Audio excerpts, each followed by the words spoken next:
이 더 플랜이 공개됐어요. 네. 그 더 플랜이 공개가 됐다고 난리도 아니야. 그러면서 막 나한테 그 더 플랜을 해설해달라고 막 그런 사람들이 있어. 근데 분명히 얘기하는데, 그런 거 보고 믿어지면 우리 방송 보지 마세요. 예. 그런 걸 보고, 그게 믿어지면 우리 방송 보지 마. 둘 중에 하나만 선택해. 양다리 걸치지 말고. 내가 뭐라 그랬어? 선거가 다가올수록, 선거가 가까이 다가오면, 개표 부정론 나올 거다. 얘기했죠? 그죠? 선거가 다가오면 개표 부정론 나올 거라고 얘기를 했고, 그래서 나왔잖아. 그리고 그 개표 부정론 나오자마자 투표하면 뭐하나 이런 얘기 따라 나올 거다. 지금 나오고 있잖아.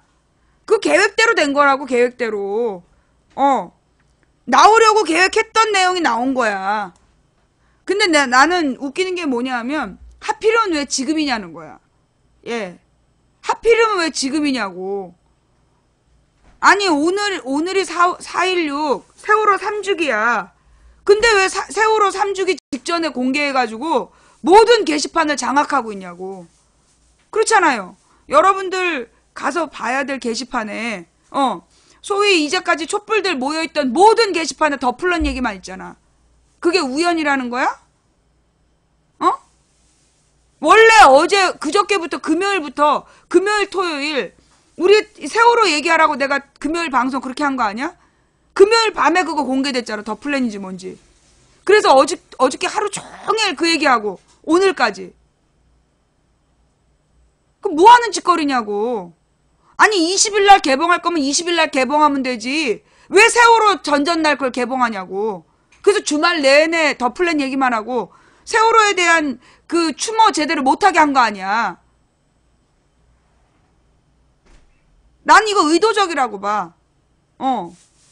이걸 공개한 날짜가 난 아주 다분히 의도적이다. 우리가 세월호 3주기에 집중 못하게 하는 거 아니야. 세월호 3주기에 집중하면 우리 촛불들의 마음이 다시 모이게 되고, 반드시 정권 바꿔서 세월호의 진상을 규명해야 된다. 이쪽으로 모일 거 아니야. 그거 막으려고 지금 하는 거 아니야? 그거 막으려고 지금 그거 열은 거 아니냐고. 아니, 개봉 날짜 하루 이틀 전이면 내가 말을 안 해. 왜 지금 아니, 일주일 전에 인터넷으로 공개한 얘기가 어딨냐? 그 상식적으로 그게 말이 되냐고. 하루 이틀 전이면 몰라. 하루 이틀 전에 티저 영상 공개하는 건 몰라. 내가 볼 때는 지금 이 세월호 3주기를 지우려고, 물론 그 개봉한 사람들은 그런 뜻이 아니었다고 하겠지. 언제나 국정원에게 이용당하는 거 아니야? 언제나 국정원에게 이용당하는 거 아니냐고. 07년 전에는, 그러니까 그 2007년에는요, 그때 이제 문국현하고 정동영이가 후보한다고 껍질대고 있을 때였어. 그때 어떻게든지 후보를 단일화해서 적어도 표 차이를 줄이려는 노력을 해야 되는데, 그때 김어준 팬들이 허경영 기억나요? 젊은 애들이 다 허경영 찍었잖아.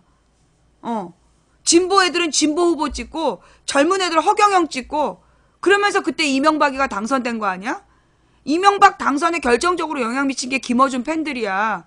걔네들이 모든 게시판에 허경영 팔고 다니면서 허경영 얘기만 돌았잖아.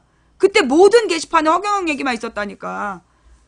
문국현, 정동영 후보 단일화 얘기 한마디도 없었어. 그래서 07년 선거 말아먹었어. 그 다음에 12년에는 김어준 팬들이 뭐라 그랬어? 안철수가 문재인한테 아름다운 단일화 해줄 거라고. 그러면서 안철수 띄웠지. 기억나지? 내가 안철수가 아름다운 단일화 해줄 사람 아니다. 그렇게 얘기했는데 나더러 그렇게 편협하게 보냐는 둥. 안철수를 왜 그렇게 싫어하냐는 둥. 안철수는 자기로 단일화되면 몰라도 절대 문재인한테 아름답게 양보할 사람 아니다. 내가 그렇게 얘기해도 그 김어준 팬들이 나한테 지랄지랄 쌍욕을 하면서 안철수 두고 보라고, 망치 부인이 만나 김어준이 만나 두고 보라고. 결론 어떻게 됐어? 아름다운 단일화 했어? 그러더니 저기 뭐야, 14년엔 또 뭔 짓 했더라? 14년 지방선거 때도 뻘짓을 했어. 그때도 아마 그 투표하지 말자고. 14년 지방선거 때도요. 사전투표하지 말라고. 14년 지방선거 때도 사전투표하지 말라고 그러더니 작년 총선 땐 난리도 아니었잖아. 김어준 팬들이 정의당 지지한다고. 기억나지? 김어준 팬들이 정의당 지지한 거 기억나지? 총선 때. 그리고 또 있었어. 2012년에도 낙곰수 팬들이 미권 쓰라고 만들어가지고 거기서 통합진보당 운동했잖아. 2012년 총선 때 자기네들은 걔 누구였지? 김용민이가 민주당 후보로 나왔어. 근데 그 막말 파동으로 쌩 난리가 나고 있는데 한마디도 안 도와주고 그때 김어준 팬들이 전부 다 뭐 했는지 알아? 통진당 운동했어. 통합진보당. 그렇게 통진당 운동을 하더니 폭력 사태 났다고 다 접고 가버렸잖아. 그러더니 지금 이 대선을 앞두고 무슨 영화인지 뭔지를 왜 지금 개봉을 해? 내가 내일 개봉했다 그러도 내가 이런 말 안 해.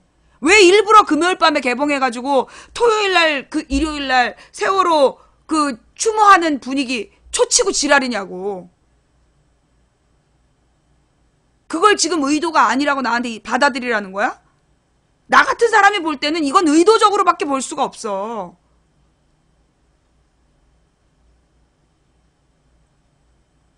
개표 부정이 있었다라고 주장하는데, 자, 또 정말로 그렇게 자기네들이 주장하는 것처럼 개표 부정이 있었다고 쳐. 그러면 왜 선관위 고발 안 했어? 나 같으면 영화 만들 시간에 그거 고발하고 그거 이슈로 만들었어. 나 같으면 그 무슨 기계를 돌렸는데 그 기계에서 투표가 그렇게 고의적으로 잘못 나왔다. 나라면 그거 공개적으로 그거 영상 만들어서 뿌리고, 그리고 이거 대선 전에 총선 끝난 다음에라도 그거 했어야 될 거야. 영화 만드는데 몇 달은 걸렸을 거 아니야. 몇 달 동안 그걸로 이슈를 만들었어야지. 그래서 지금 선관위 믿을 수 있는지 없는지 검증했어야지. 그리고 온 국민이 진짜 선관위를 고소고발했어야 될 거 아니야. 얘네들 선관위 고발했냐고. 안 했잖아. 선관위 고발 안 했잖아.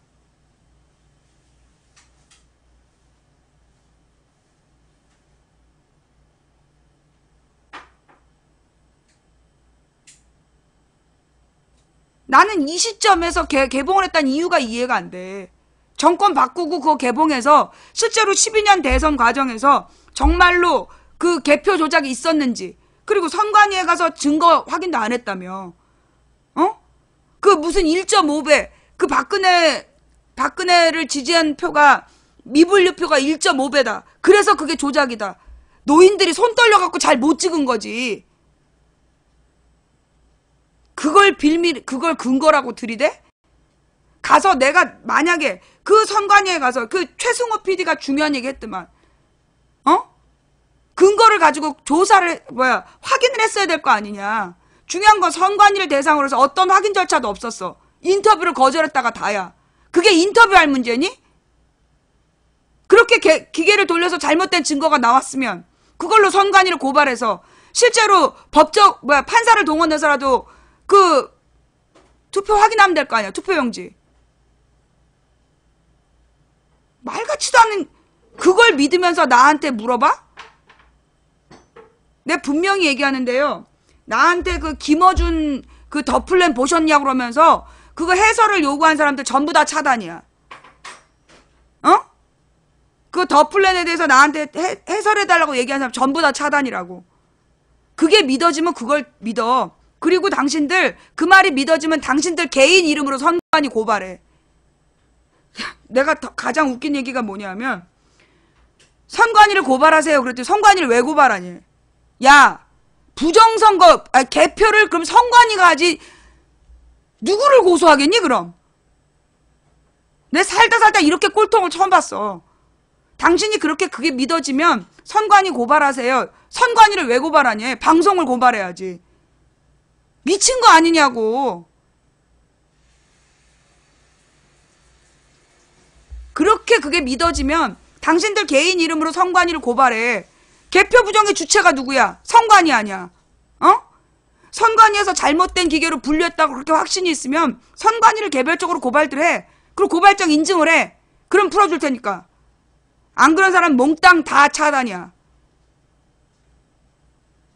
개표 책임자가 선관위예요. 그러면 선관위에서 개표를 그렇게 잘못했다. 그게 확신이 서면 왜 선관위 고발 안 하냐고. 증거 있다며.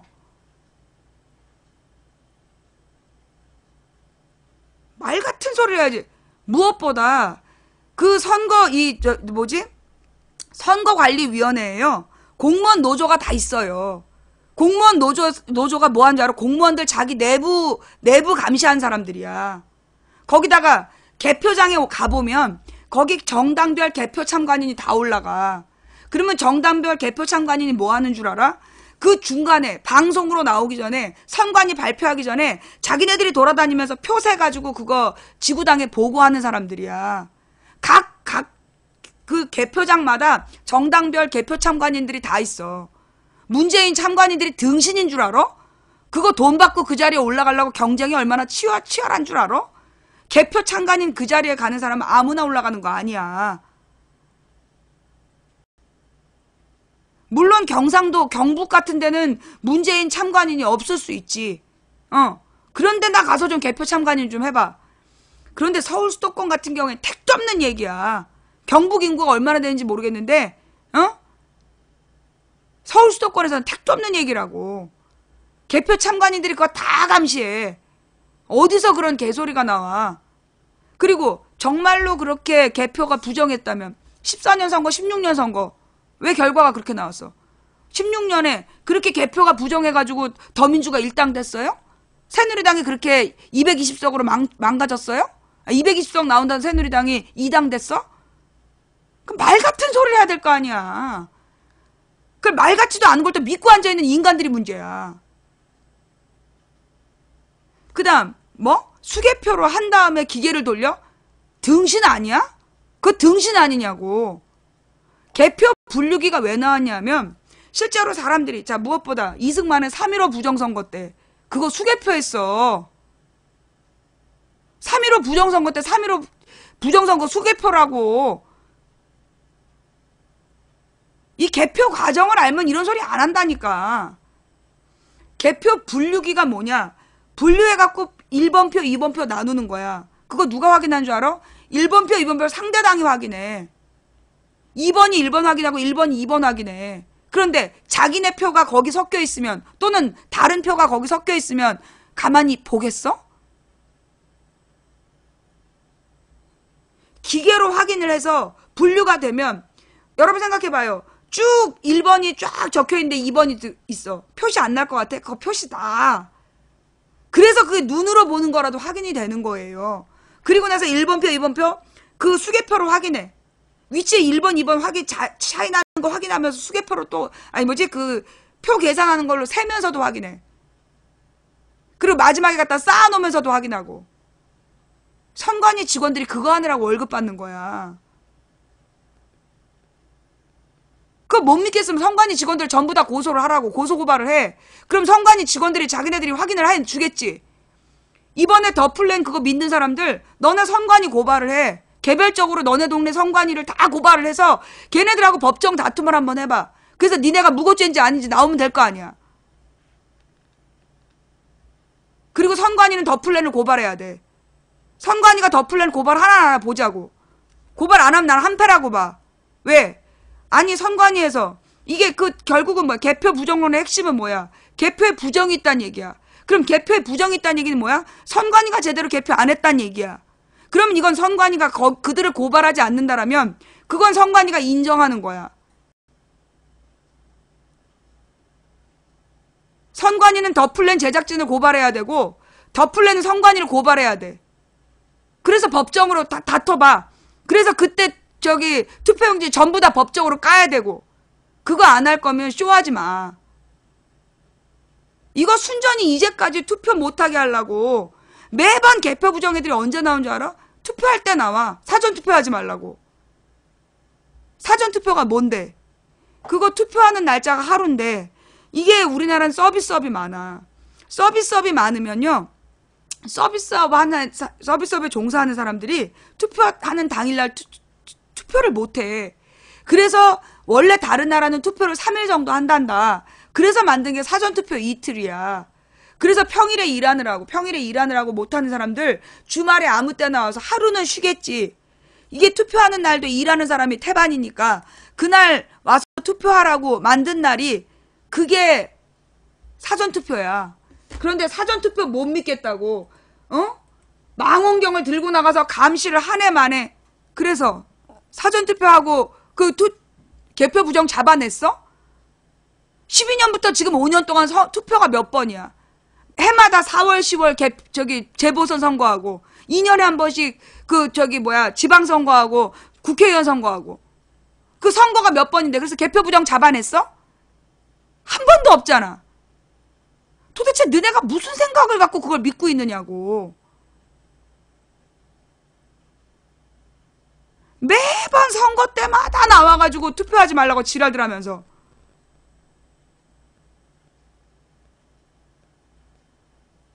그걸 모른다는 게 문제입니다. 뭘 몰라.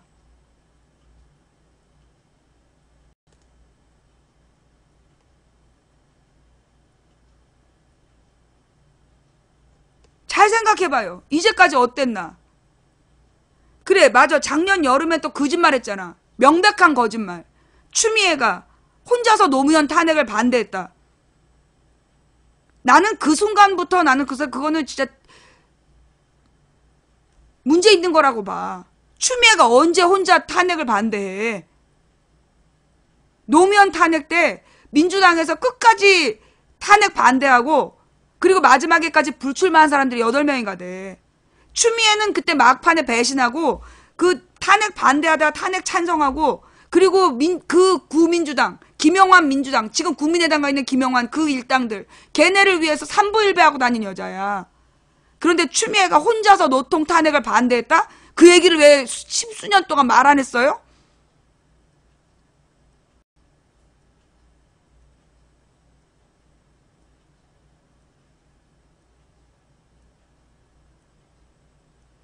내가 뭐라 그랬어? 대선이 중요해지면, 대선 시점이 중요해지면 이때 개표 부정론 나올 거다. 나왔잖아. 거기 흔들리면 뭐야? 님들 그 수준인 거야.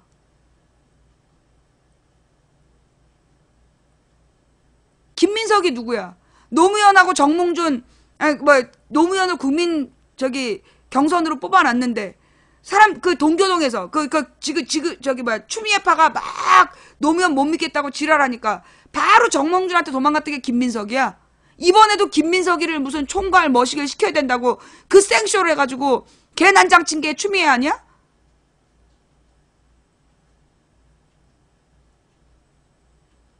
그래놓고 지금 대선 직전에 더 플랜을 까? 그것도 여론조사 뒤집어지기 시작한 시점에서? 여론조사가 차이가 점점 벌어지고 있다. 그 시점에서? 다분히 의도적인 거 아니야?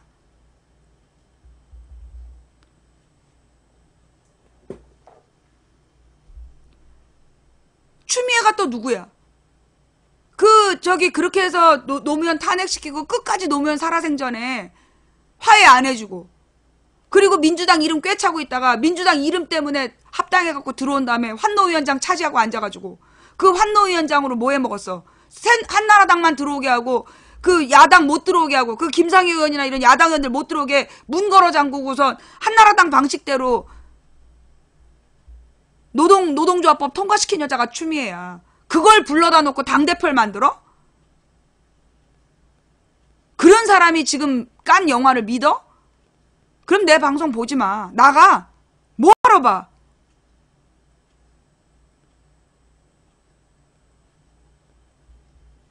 둘 중에 하나만 믿어가서.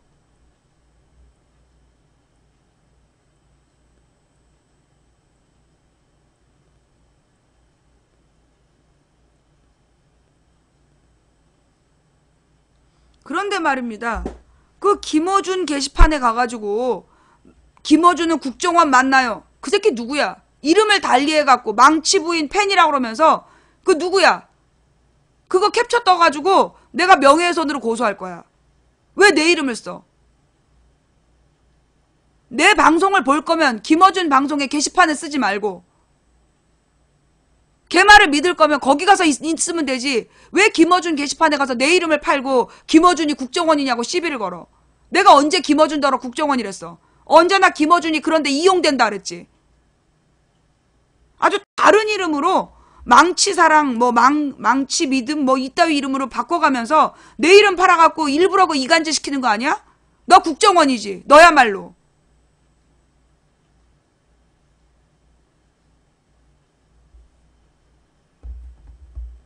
내가 볼 때 그거 국정원이야. 걔 신상 알면 나한테 알려줘요. 고소해버리게.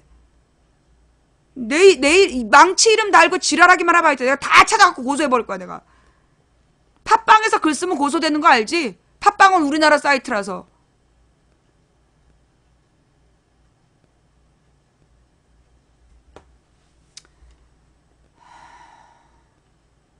자, 뭐 더 할 말 있어?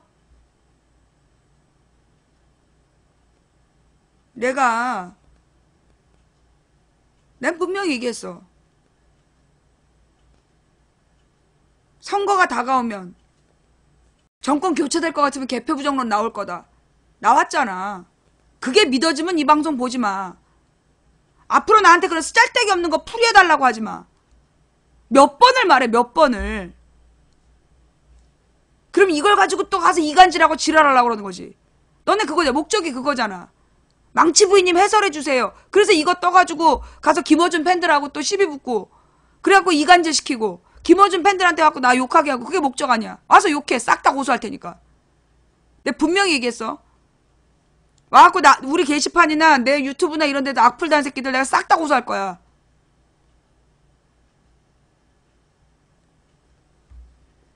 믿을 걸 믿어. 믿을 걸.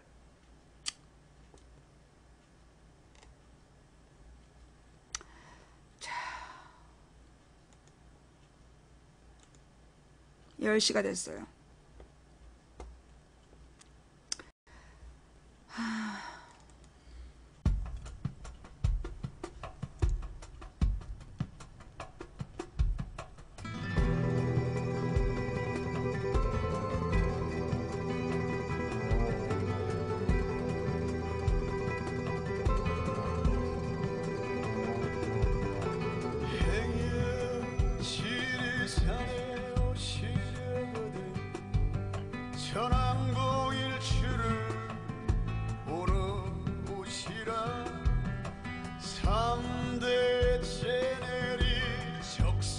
사람만 볼 수 있으니 아무나 오지 마시고 노고단 푸른 바다에 빠지려면 원출이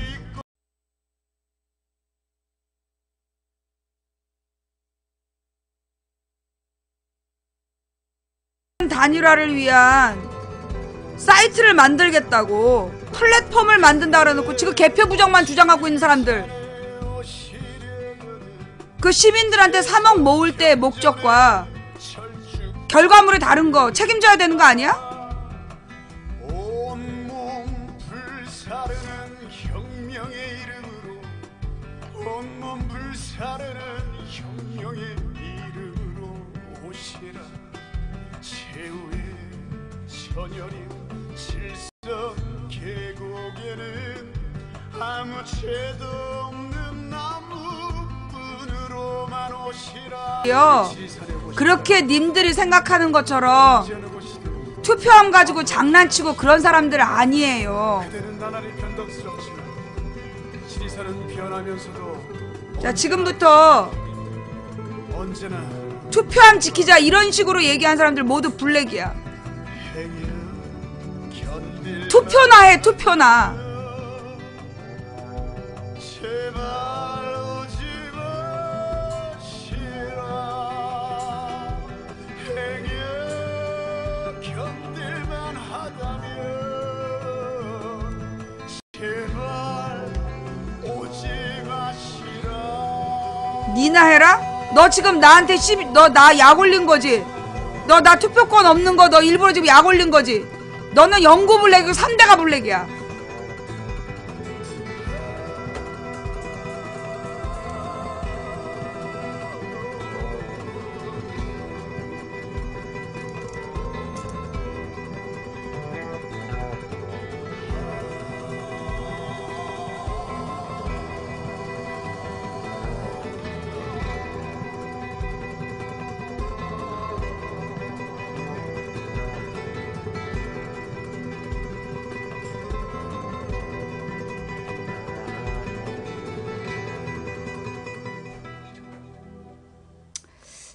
원래 나는 내가 되게 오늘 화가 났어요. 원래 오늘 화가 나면 안 되는 날인데, 예, 제가 왜 화가 났냐 하면, 오늘이 세월호 3주기예요.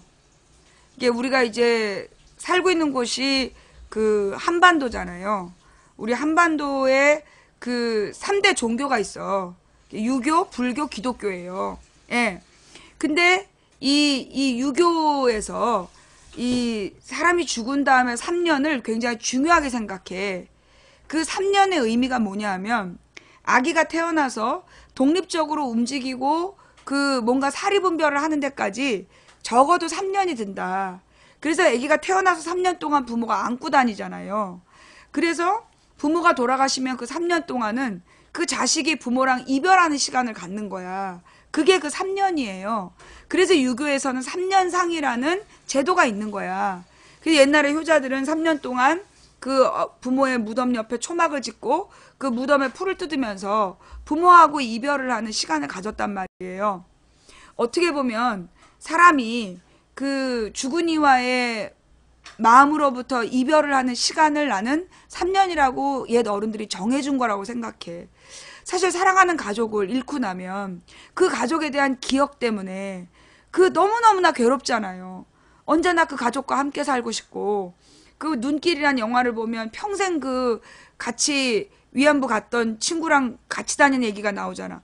우리가 죽은 사람과 심리적으로 헤어지지 않고 계속 같이 다닌다면 그 사람의 삶이 얼마나 피폐해지겠어. 그래서 이 옛날에 그 조상들께서 지혜롭게 3년이 되면 죽은 이하고 마음으로 이별하라고 정해준 날짜가 요 3년이라는 시기죠. 그래서 어디나 그 3주기가 그 3년 제사를 그러니까 가령 유교에서 제사를 치를 때도 3년째 되는 날은 되게 이렇게 중요하게 치른단 말이야. 난 그렇게 알고 있어요. 그런데 올해가 바로 세월호의 3년이 되는 날이야. 3주기야. 그래서 거기다가 올해는 더 특별한 게 오늘이 부활절하고 같이 합쳐진 날이에요. 4월 16일이 기독교에서는 부활절이야. 이 부활절의 의미가 뭐냐 하면 이 예수님이 이 죄 많은 인간의 탐욕과 이기심을 지고 그리고 대신 그러니까 이 유대교에 있었던 전통이 뭐냐면 사람이 누구나 탐욕스러워서 죄를 지니 자기가 지은 죄를 그 성전에 가서 동물의 목숨을 바쳐서 자기의 죄를 신에게 사해달라고 하는 유대교의 풍습이 있었어요. 근데 모든 인간이 너무나 죄를 짓고 그래서 늘 그렇게 다른 동물의 생명을 바쳐서 자기의 죄를 사해달라고 속죄 제물을 드렸단 말이야. 그런데 예수님께서 십자가에 달려 돌아가신 의미는 뭐냐면 더 이상 동물로 너희들의 죄를 사해달라고 하지 마라. 여기 하나님의 유일한 독생자 예수를 보내서 그를 십자가에 매달려 죽게 함으로써 너희 모든 인간의 그 잔혹함을 상징적으로 다 지고 예수가 죽을 것이다. 그리고 예수님이 죽고 난 뒤에 다시 부활하셔서 하나님의 오른편으로 올라가서 우리 인간들이 얼마나 나약한 존재이고 우리들이 어떻게 욕심에 무너지는지 경험해 보신 예수님께서 하나님의 진노를 붙들고 우리를 위해 기도하시고 계신다. 그리고 우리들의 마음속에 예수님의 부활의 증거로 성령을 보내셔서 우리가 그 성령을 마음속에 품고 있으면 그게 하나님의 마음이고 예수님의 마음이라 우리가 이렇게 죄가 많은 존재인데 예수님께서 나를 위해 돌아가셨지. 그러니 내 앞에 죄 짓는 저 사람을 비판하지 말자. 그런 상징으로 성령을 주셨다는 거야. 자, 우리가 이런 마음을 먹을 수 있어요. 저 박근혜와 우병우 저런 새끼들 싹 다 벼락 맞아 죽어야 된다. 저렇게 잘못한 것들은 다 죽어야 돼. 그래요. 하나님께서 그렇게 저 나쁜 것들을 싹 벼락 맞춰 죽일 수가 있어. 근데 안 하시는 이유가 뭐냐 하면 우리 같은 사람들이 우리도 모르게 평생 누군가에게 우병우가 여러분한테 직접적인 죄를 짓지 않았지만 여러분이 누구 마음에 그 아주 심한 죄를 지은 적 없을까요? 자라오는 과정에서 누군가의 영혼을 쪼개놓는 그런 정말 영혼의 칼을 꽂은 적이 없을까요? 그동안에 사랑했다가 버리고 떠난 연인들은 어떤 마음일까요? 여러분이 자라나면서 형제나 가족들에게 정말 마음의 상처를 준 적이 없을까요? 그들이 그 마음에 받은 상처로 저 잘못한 사람들은 하나님 벼락을 맞아 죽게 해주세요. 그럼 여러분도 다 죽어야 된다는 거야. 우리 모두가 다 죽어야 된다는 거야. 우리가 지은 죄가 어디부터가 죄냐는 거지. 나는 우병우보다 깨끗하다. 나는 박근혜보다 깨끗하다. 근데 어디부터가 죄냐고. 내가 나로 인해 나도 모르게 상처를 준 사람들이 있다면 우리 신랑이 내가 자기 심장에 박은 대못이 10,000개라서 더 이상 대못 박힐 데가 없다는 얘기를 해. 우리 신랑이 내 마음에 대못 박힌 인간들 다 죽여주세요. 그럼 나부터 벼락 맞을 거 아니야. 그래서 기준이 없기 때문에 하나님께서 모든 인간의 죄를 지고 예수를 돌아가시게 하시고, 중요한 건 내가 이제 그 이번에 2015년 9월부터 내가 성경을 쭉 읽으면서 그 성경에 제가 우리 망치부인 방송 오래 보신 분들은 아실 거예요. 성경에 나와 있는 구절구절이 망치부인의 이야기하고 겹쳐지는 거 많이 보셨죠? 그죠?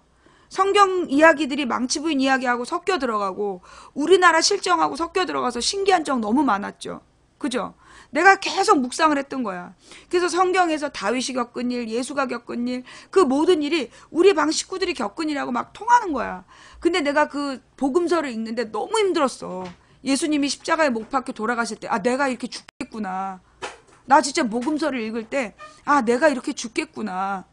예수님이 이렇게 돌아가신 것처럼, 아, 나도 죽겠구나. 이 성경에 나와 있던 일들을, 그 메시아가 겪을 일들을 내가 똑같이 겪는 걸로 봐서, 아, 나도 이제 죽을 때가 됐구나 라고 생각한 거야. 그런데 내가 이 죽어서 끝나는구나 라고 생각했는데, 그때 부활이 있는 거야. 우리가 예수님의 죽음으로 끝났으면 그 많은 영웅들의 죽음, 이순신의 죽음, 잔다르크의 죽음, 유관순의 죽음과 예수님의 죽음이 다르지가 않아. 다른 사람을 위해 죽은, 대의 명분을 위해 죽은 그 많은 영웅들의 죽음과 예수의 죽음이 다르지가 않은 거야. 그런데 예수님은 살아나셨다는 거야. 예수님은 다시 부활을 하셔서 하나님 오른편에 가셔서 우리 인간이 얼마나 이 불쌍한 존재인가를 끊임없이 하나님께 말씀하고 계시는 그분, 우리를 위해서 기도해 주시려고 부활하신 분이 예수님이고, 그 예수님이 부활하셨다라는 것을 기쁘고 감사하게 여기는 날이 부활절이에요. 그래서 이 기독교인들에게는 성탄절보다 중요한 날이 부활절이에요.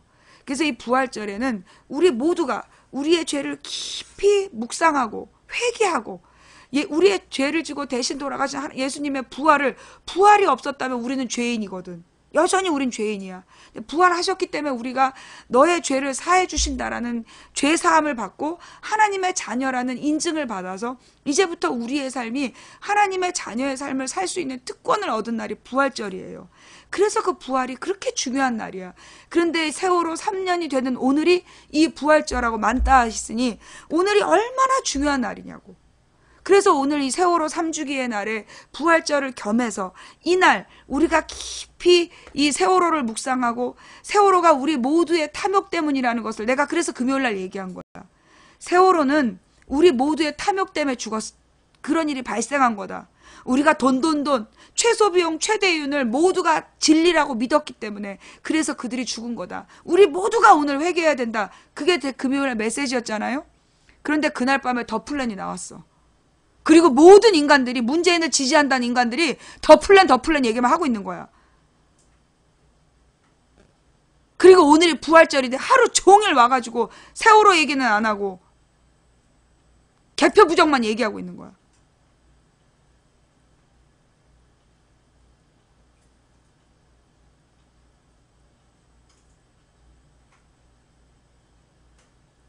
내 마음이 어땠겠냐고. 내가, 하나님, 이 인간들은요, 예, 이 인간들은 방법이 없다. 예, 이 사람들은 내가 아무리 떠들면 뭐하냐. 내가 오늘 그냥 소주를 먹어버리려 그랬어. 내가 100몇십 일 동안 저녁 금식하고, 145일? 저녁 금식하고 금주하면서 기도해야 하는데, 씨발 다 필요 없어. 내가 이 인간들 그냥 싹 다 떨어져 버리게, 내가 그냥 확 술 먹어버리고 밥 먹어버려야 되겠다.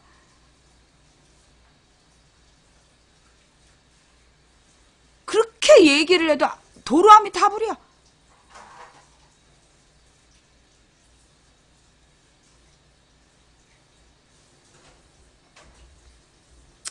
그러나 우리 하나님께서, 그래서 내가 죽었잖아 하시는데,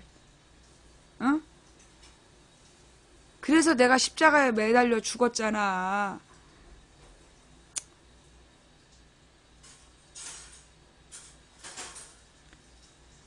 악으로 악을 갚지 말고 선으로 악을 갚으라.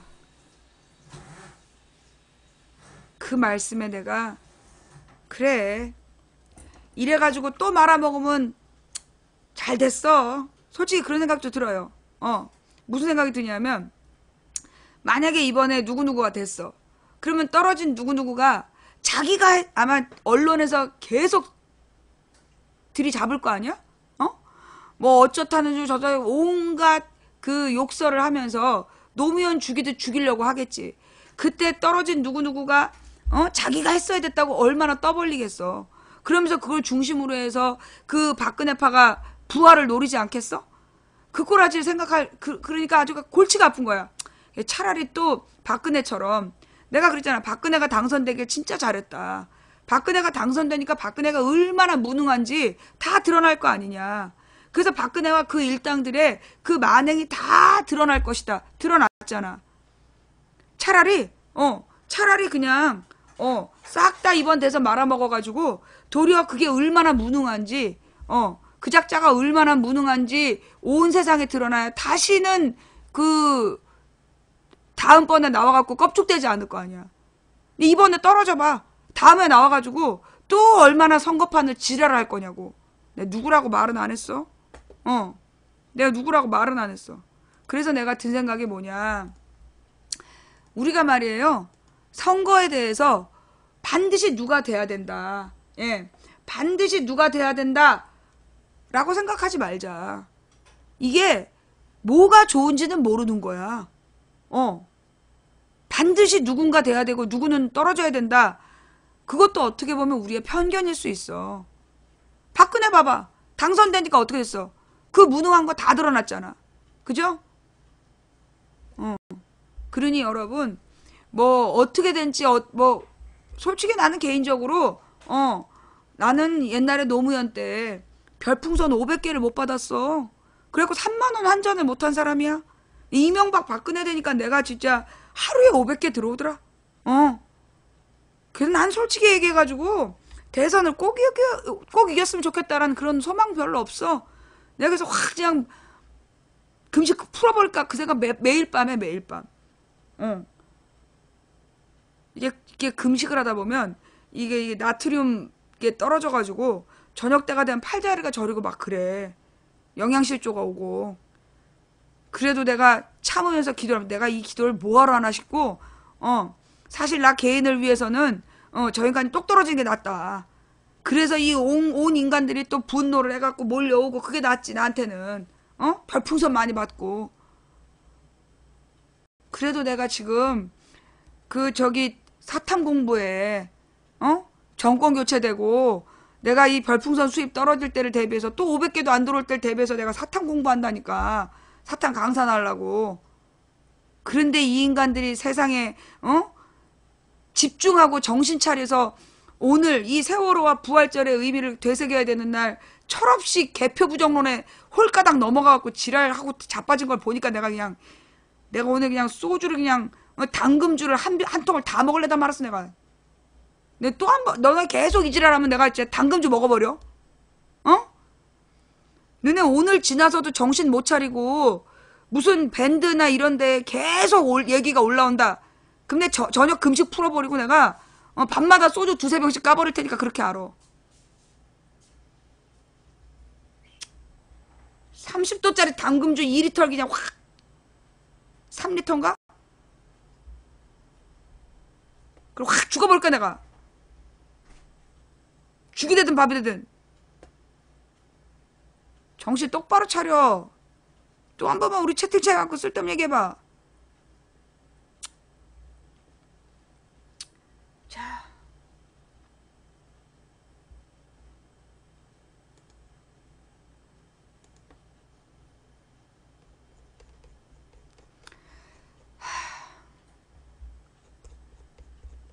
마음을 다시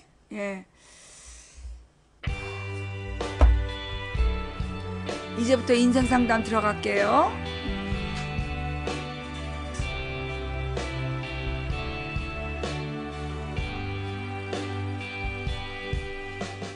그대여 아무 걱정하지 말아요.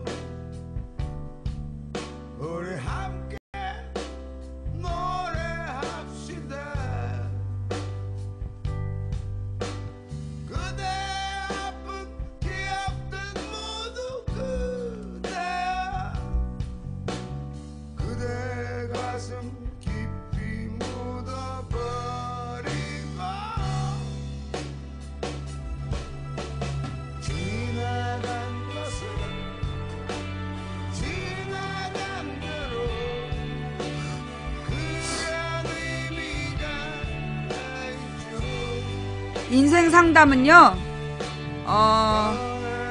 주일 저녁 8시까지, 8시 전에 텔레그램으로, 망치부인 텔레그램으로 그 인생 상담이란 제목을 달고 내용을 쭉 쓰셔야 돼요. 8시 이후엔 안 돼. 그럼 8시 이전에 들어온 것들 중에서 망치부인이 답변할 수 있는 내용들로 인생 상담을 해드리는 거예요.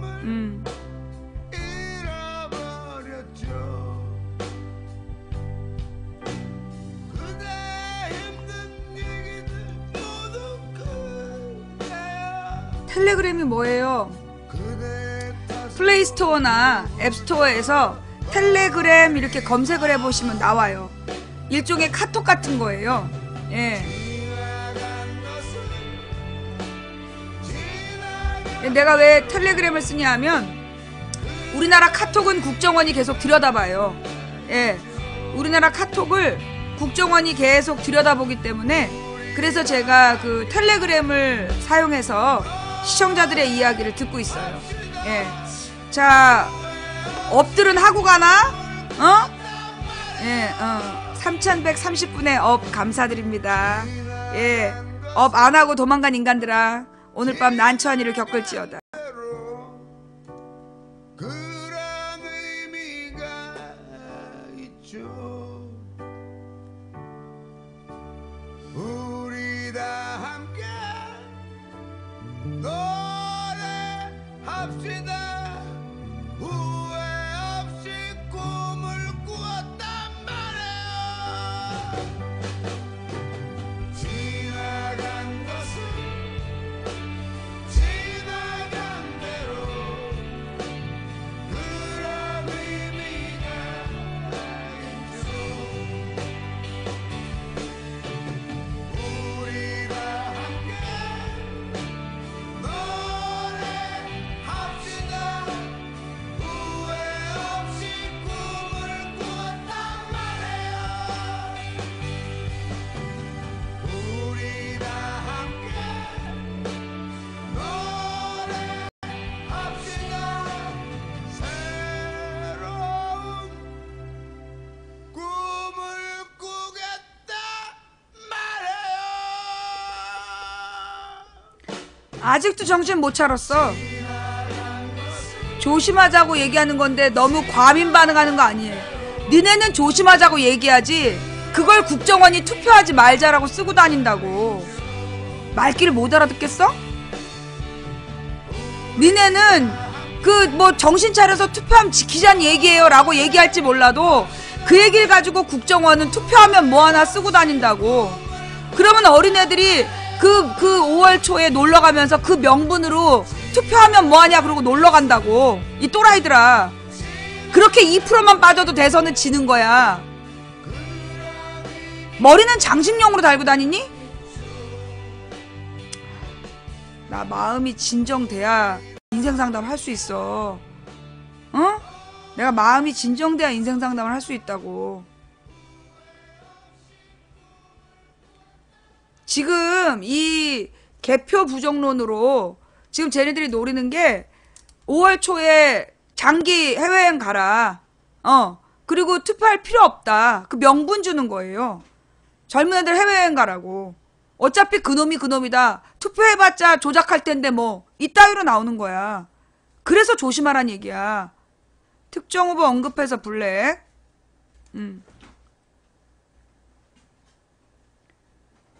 내가 지난주엔 그래 일주일 전에 얘기했을걸? 개표 부정론이 곧 나올 거다. 그지? 내가 일주일 전인가 열흘 전에 얘기했잖아. 개표 부정론이 곧 나올 거다. 어떻게 이것들은 예측이 한 번도 벗어나질 않아. 그죠? 투표할 필요 없다는 얘기 나오죠? 투표할 필요 없다는 얘기도 나올 거야 아마. 지금부터 댓글에 그놈이 그놈이다 그 얘기하고 투표할 필요 없다. 투표하면 뭐 하나 그 얘기 나온다니까. 그 사전 투표하지 말라 그러고. 그게 3가지 시리즈야. 그 국정원 네트워크에서 하는 짓이에요. 예. 그거 어떻게 아냐고요? 14년 동안 지켜봤다니까. 14년 동안 이것들이 인터넷에서 무슨 짓거리를 하는지 날마다 그것만 들여다봐봐. 그럼 다음 수가 보여. 아 이제 요 얘기 할 때가 됐구나. 자, 오늘은 인생 상담 잘 안 될지도 몰라. 내가 마음이 지금 분노했기 때문에.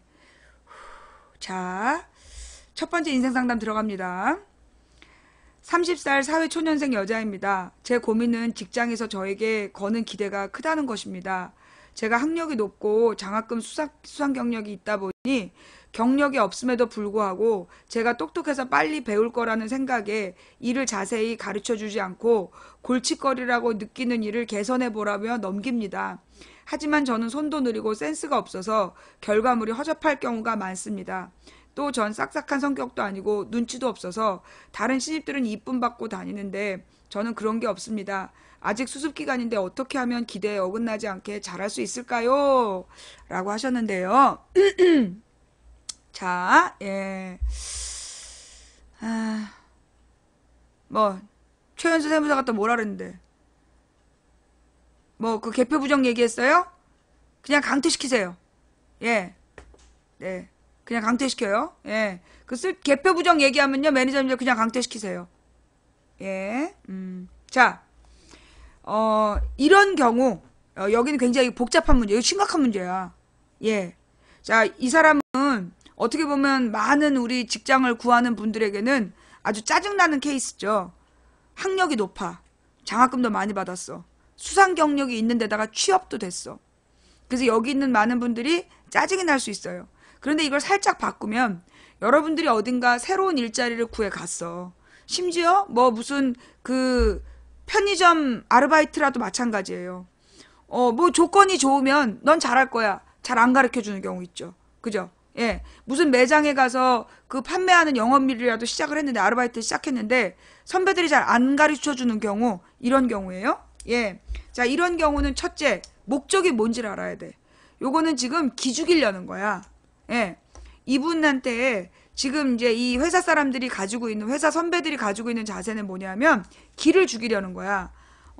네가 학력이 좀 높다 이거지, 상 좀 타봤다 이거지, 한번 개고생해봐. 요런 심리로 지금 못돼 처먹은 선배들이 기를 꺾는 중이에요. 자, 이럴 때 제일 필요한 게 뭐냐면, 그래? 한번 해보자. 내가 끝까지 꺾이지 않는 모습을 보일 거다. 그러면 부러져.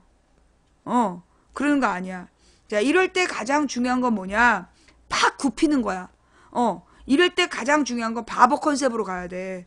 예. 이게 자기가 뭔가, 내가 알고 있는, 그래서 서울대생들이 대부분 보면 약간 좀 어리버리하게 굴어. 이게 보면 명문대생들이요, 실제로 어리버리하게 굴어요. 그리고 막 그렇게 자기 학력 얘기 안 해. 왜? 학력 얘기하면 상대방이 딱 긴장하고 경계심을 갖게 되면, 라이벌 의식이 나오게 되면 업무에 도움이 안 되거든. 그래서 얘네들은 학력이 좋고 스펙이 좋을수록 딱 숨겨. 그리고 되게 어리숙한 척해. 그래서 상대방의 경계심을 푸는 거야. 이거 되게 중요한 삶의 지혜예요. 본인들이 좀 남들보다 좀 좋은 스펙을 갖고 있다면 어리숙한 스펙으로 가는 게 제일 필요해. 어리숙한 자세. 그리고 자주 물어봐야 돼요. 먼저 고개를 숙이고 먼저 깍듯이 인사하고 선배님들한테 딱 커피 한 잔씩 돌리면서 아주 막 가르쳐주세요 라고 얘기하는, 먼저 다가가는 게 필요해요. 신입들이 해야 되는 건 적극적으로 먼저 물어봐야 되는 거야.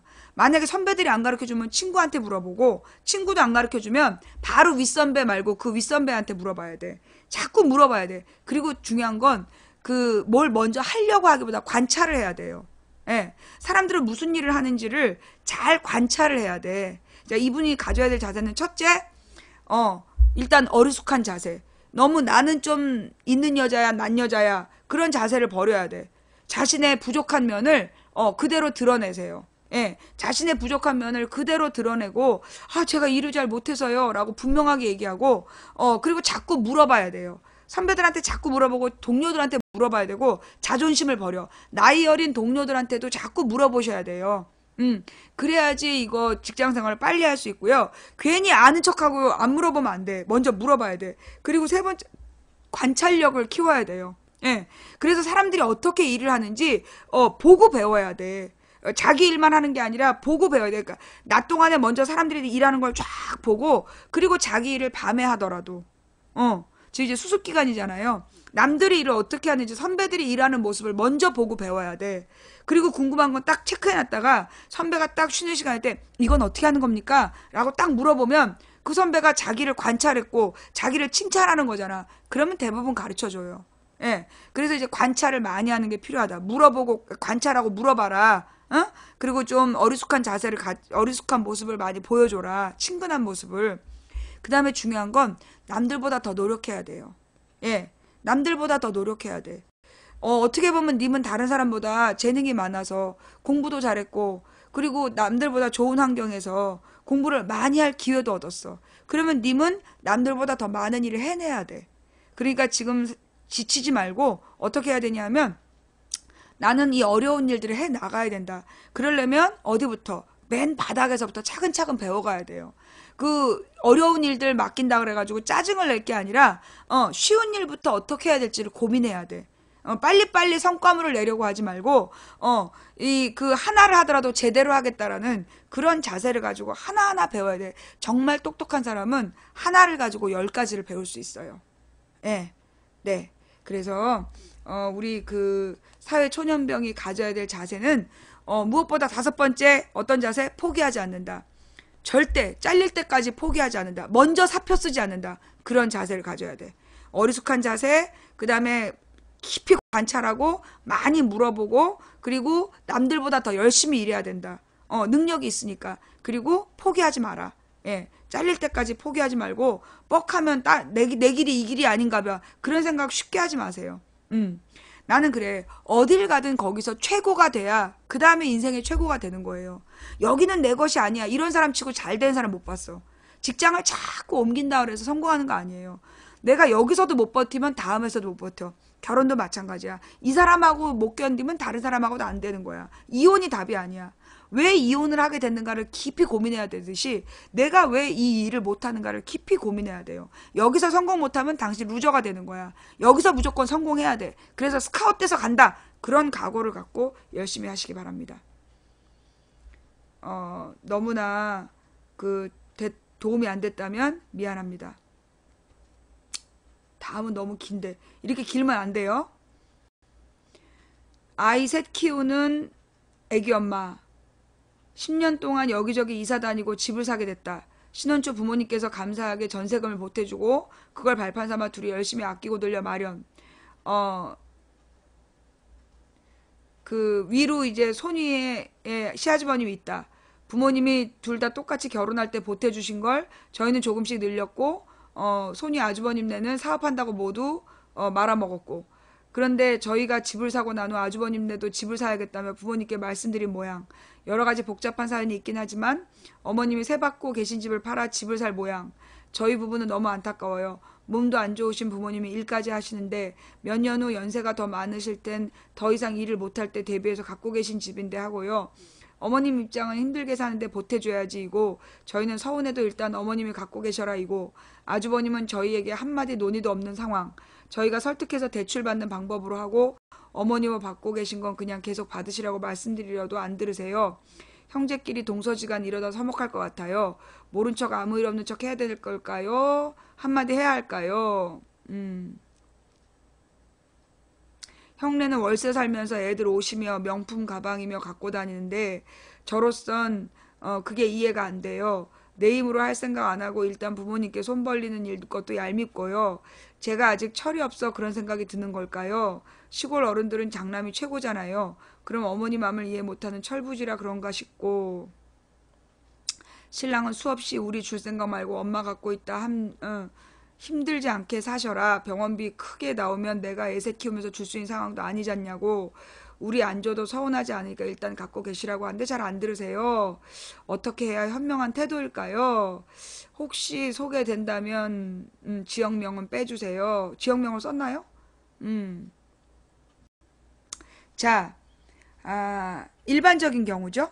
네, 요런 거 일반적인 경우예요. 예, 대부분 이제 이런 경우는 이런 경우 생각보다 많습니다. 네, 자, 부모님이 큰아들을 너무 허세로 키운 거죠. 그래서 직장생활 못하고 사업한답시고 맨날 말아드시는 거죠. 말아쳐 드시는 거죠. 예. 특히 이런 장남들 중에 이런 분들 많아요. 예, 어딜 가서도 회사에 적응을 못하고 내가 이런 일 할 사람이 아니다. 큰일 할 사람이다. 이러면서 꼭 사업한답시고 그 빚을 얻어가지고 말아 쳐드시면서 식구들 해외여행 보내고 명품 가방 사주고 꼭 그런 짓거리를 해요. 그래서 이 그 말아 쳐드신 직장의 직원들이 나중에 인스타그램이나 저기 페북 들어가 보면 월급 밀린 사장님네 사모님이 해외여행에서 뭐 에스프레소를 마시며 이러면서 파리 에펠탑 밑에서 사진 찍어봐. 눈이 뒤집어지는 거야. 그러다가 사장이 칼 맞고 그래요. 꼭 이 그 사업한답시고 집안에 손 벌리는 인간들 꼭 있어. 그런 인간들이 문제야. 예. 아주 못돼 처먹었죠. 무능하면서 또 허세는 있어가지고 혹시 여러분이 그러세요? 그런 짓 하지 마세요. 예. 자, 그런데 말입니다. 이분들이 가져야 될 자세는 뭐냐면 근데 꼭 그런 형제 밑에는 아주 실용적인 아들이 있어. 꼭 둘째들이 더 똘똘해.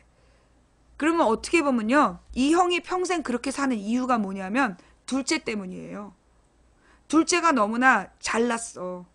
얘는 남이 시키지 않아도 알아서 지 일 잘해.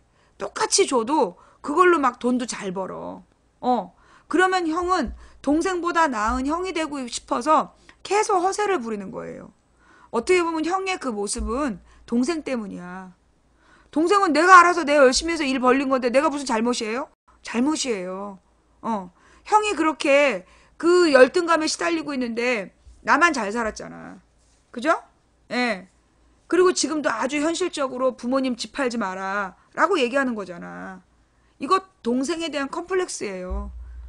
그리고 이게 명품이나 이런 거 자꾸 사들인 사람들의 공통점이 뭐냐면 자신감 없는 사람들, 자존감 없는 사람들이 그런 걸 사요. 예. 월세를 사는 이유도 그 돈으로 전세를 살면 되잖아. 뽀대가 안 나거든. 그러니까 내가 볼 때 이 큰 집은 자존감이 너무 없는 집이야. 예. 자존감이 너무 없어서 끊임없이 자기를 허세를 부리는 거예요. 예.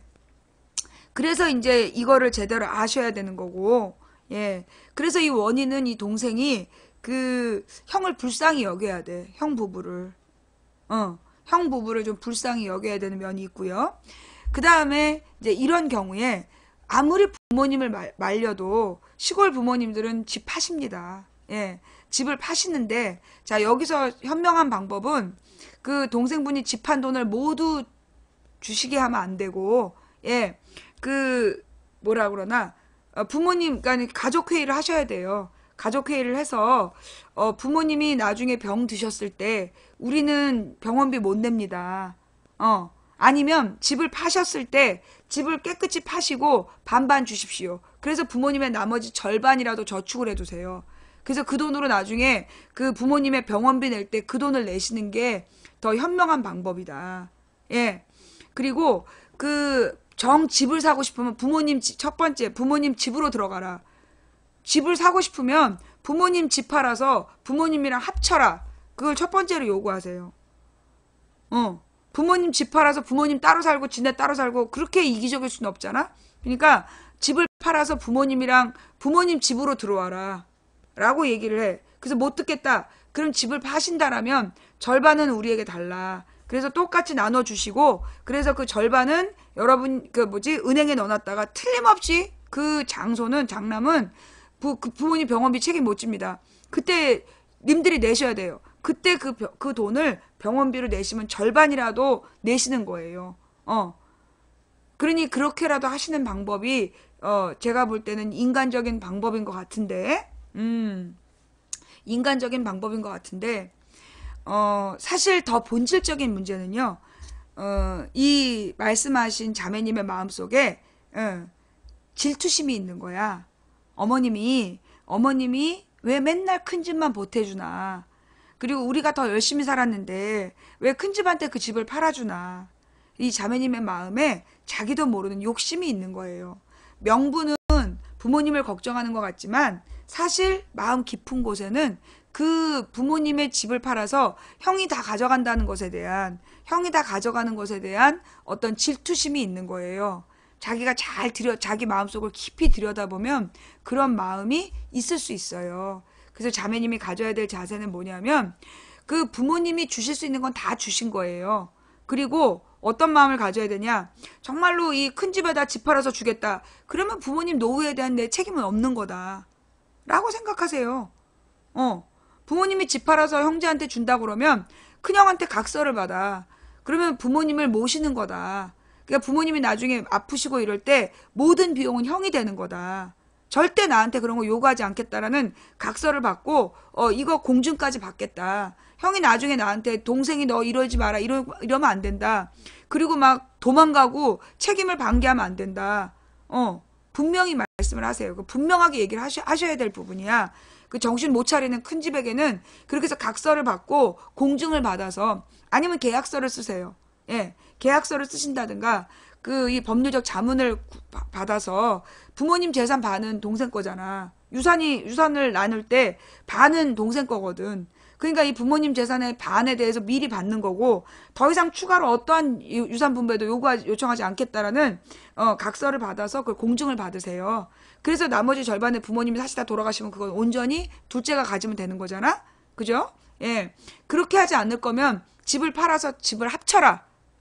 그리고 더 이상 우리에게는 어떤 요구도 하면 안 된다. 그냥 그걸 담담하게 얘기하세요. 그렇게 얘기를 해놔야 그래도 나중에 어차피 내게 돼. 나중에 낼 때 최대한 이 사람들이 미룬다고. 나중에 가서 이제 자기네들이 말아먹고 틀림없어 또 말아먹어. 말아먹고 지랄 연병을 다 하다가 결국은 손 벌리러 오겠지. 근데 손 벌리는 기간을 최대한 늦출 수 있어. 그리고 그 무책임한 형에게 책임감을 줄 수 있기 때문에 그 각서는 실제로 돈을 안 내겠다는 게 아니라 그 형에게 책임감을 부여하는 하나의 수단으로서 각서를 쓰라고 하는 거지. 정말로 돈을 안 내면 나중에 천벌받아. 나중에 부모님이 정말로 버려졌는데 그거 모른 척하면 그건 천벌받는 거예요. 그리고 제가 그랬잖아요. 형이 반드시 동생보다 나은 건 아니에요. 그러니 형이 힘들면 동생이 도울 수 있는 데까지 돕는 거예요. 그리고 부모님은 그 돈으로 따질 수 없는 거야. 부모님은 돈으로 따질 수 없는 거야. 그러니까 나중에 형이 부모님 책임 못 지셨을 때 내가 책임지겠지. 그 마음을 지금부터 아예 비우세요. 마음을 비우시고 그리고 아까워하지 마세요. 내가 그랬잖아. 사기를 당하거나 잃어버리는 재물은 내 것이 아닌 거야.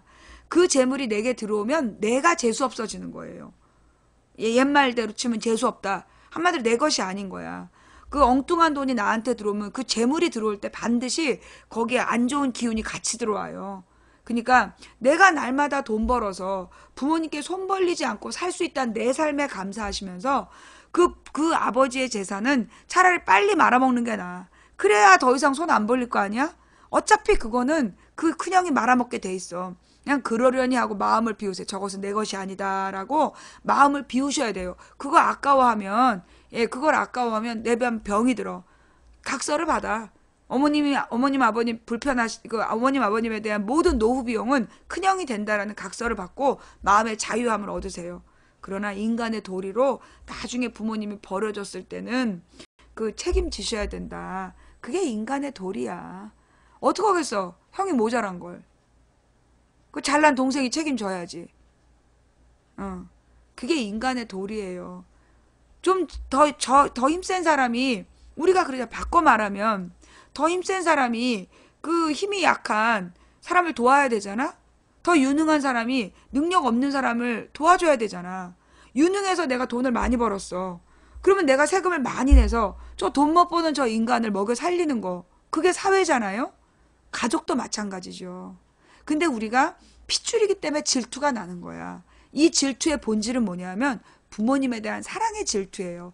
돈에 대한 질투가 아니라 부모님에 대한 사랑의 질투이기 때문에 사회적으로는 나보다 가난한 사람을 도울 수 있는데 형제 간에 그게 안 되는 이유는 본질적으로 부모의 사랑에 대한 질투예요. 예. 무슨 얘기인지 알겠죠? 예. 그래서 지금 내가 볼 때는 본인의 마음을 들여다보시고 그리고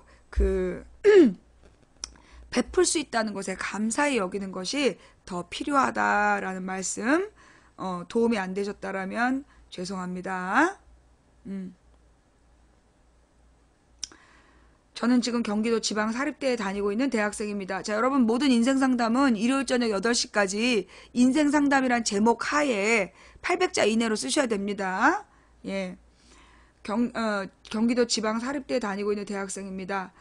사실 고등학교 때 그닥 공부를 잘하지 못해 지방 사립대에 왔습니다만 사실 주변에서 가족 친척들이 거기 나오면 아무데도 갈 데 없다면서부터 대학이 평생 꼬리표처럼 쫓아다닌다는 둥 영어 공부해서 편입을 하라는 둥에서 편입시험을 준비했는데 이것도 과마다 두세 명 뽑으니 현실적으로 만만치 않더라고요. 요즘은 외국에서 살다 온 애들도 많고 그래서 최근 망치 부인님의 대학 얘기를 듣고 차라리 등록금으로 해외에 나가는 게 더 큰 안목을 기름으로써 내 인생에 도움이 될까 고민 중이기도 합니다. 참 입시 상담도 아니고 이런 거가 인생 상담인가도 싶지만 일단 보냅니다. 어떻게 해야 할까요? 네, 졸업해서 어디 내밀 수 없는 졸업장을 주는 학교라면 굳이 끝까지 다닐 필요 없습니다. 거기다 더 이상 등록금 내지 마세요. 네. 그 등록금 모아서요. 차라리 해외에서 그 한 학기 등록금이면 그 워킹 홀리데이처럼 일하면서 그리고 막 그 못 먹으면서 그 뭐 유스 호스텔 같은 데에서 묵으면서 해외여행 다니면 그 돈으로 몇 달 동안 해외를 돌 수 있어요. 예. 차라리 저라면 이 젊은이에게 그 대학은 굳이 다닐 필요 없다. 예. 그 대학에 들어갈 등록금으로 차라리 그 해외 그 경험을 쌓으러 가라. 해외 일자리를 얻으러 가세요. 예. 해외에 가서 그 영어 공부를 해서 그 영어 공부 저 유학 시험 이런 거 다 필요 없어. 존나 영어 공부해서 편입해봤자 외국인이 말고 땀부터 나잖아. 야, 그런 거 할 필요 없이 차라리 실전 영어, 예. 이태원 같은 데 가서 아르바이트를 해. 그래서 외국인들이 지들끼리 하는 말 잘 들어보고, 그리고 미국 드라마나 영화를 자꾸 봐. 그러면 차라리 영어 공부 그게 더 나아. 그냥 그 자막을 안 보고 미국 드라마를 한 6개월 보잖아요. 그러면 소리가 들리기 시작해. 예. 그리고 하루 종일 들어. 하루 종일 그냥 틀어놔. 그러면 이제 한 6개월 지나면 소리가 들리기 시작하거든. 그리고 나면 그때부터 단어 공부를 하세요. 꼭 필요한 단어. 그리고 인간이 살아가는데 단어는 5,000개만 있으면 충분하대. 5,000개만 있으면 충분히 대화가 가능하다는 거야. 그러니까는 중고등학교 기본 단어 그것만 알아도 사는데 지장 없대요. 예. 그리고 나서 해외에 나가서 사람들의 삶을 보고 돈은 어떻게 만들어지는가, 그리고 어떤 일들을 하면 그 먹고 살 수 있을까, 그 안목을 넓히세요. 대학 아무리 열심히 다녀봤자 거기서 먹고 사는 방법 안 가르쳐 줍니다. 저는 응원할게요. 네, 예. 근데 내가 팝송은 좀 왜 아니라고 생각해요. 팝송에는 그 음이 들어가잖아요. 그러니까 그 곡조 때문에 이 사람이 그 악센트나 이런 걸 정확히 몰라. 드라마가 제일 좋은 이유는 일반적인 일반 용어, 일반 언어에서 그 악센트라든가 그런 어떤 끝에 올리고 내리고 이런 걸 다 같이 배울 수 있기 때문에 드라마로 배우는 영어가 실전 영어로는 제일 좋은 거다. 예. 팝송을 들으면 일단 영어랑 친해질 수 있고, 왜냐면 영어를 좋아하게 돼요. 팝송의 용도는 영어를 좋아하게 하는 거야. 샹송의 용도나 이런 그 외국 노래는 그 말을 좋아하게 하는 거. 왜냐면 음악과 함께 들어온 거는 뭐라 그러나 애정을 느끼게 된대. 그래서 팝송의 긍정적인 면은 그 나라 말을 좋아하게 하는 거지. 영어만 들으면 땀이 나다가도 좋아하는 팝송을 자꾸 듣다 보면 영어가 흥얼흥얼해지고 좋아지는 거. 그러면 그 다음에 이제 드라마를 보면서 말을 배우면 되는 거죠. 예. 근데 이거 대학 입시엔 도움 안 됩니다. 입시에는 전혀 도움이 안 돼요. 왜? 외국인들이 우리나라 입시 영어 보면 합격 못 한대. 우리나라 입시 영어가 잘못되어 있기 때문에 입시를 위해서 혹은 편입을 위해서 영어 공부를 하는 건 미드가 도움이 안 돼요. 근데 먹고 살기 위해서는 미드를 보세요. 예. 다음 이야기 넘어갑니다. 올해 33살 여자, 아들 4살, 5살 2명, 남편. 어릴 때부터 교회 몇 번 나가긴 했어도 하나님께 기도하고 예배하는 방법은 올해 처음 셀 모임 양육을 통해서 배웠어요. 주신 것의 10분의 1을 기쁜 마음으로 드리면 그 이상의 것을 주신다는 말씀을 붙잡고 11조도 이번 달에 처음 냈습니다. 아직 초신자라서 믿음이 부족해서겠지만 남편의 사업 실패로 빚이 많아서 사실 월급에서 11조를 드리면 이번 달부터 카드 연체되거든요. 믿음으로 드릴 수 있게 기도하라고 하셔서 기도하면서 드렸어요. 이미 답이 정해져 있고 제 믿음으로 부족한 거겠지요. 11조는 제 믿음을 시험하는 첫 번째 관문이겠지요 하셨는데요. 자, 일단 이 11조에 대한 이야기.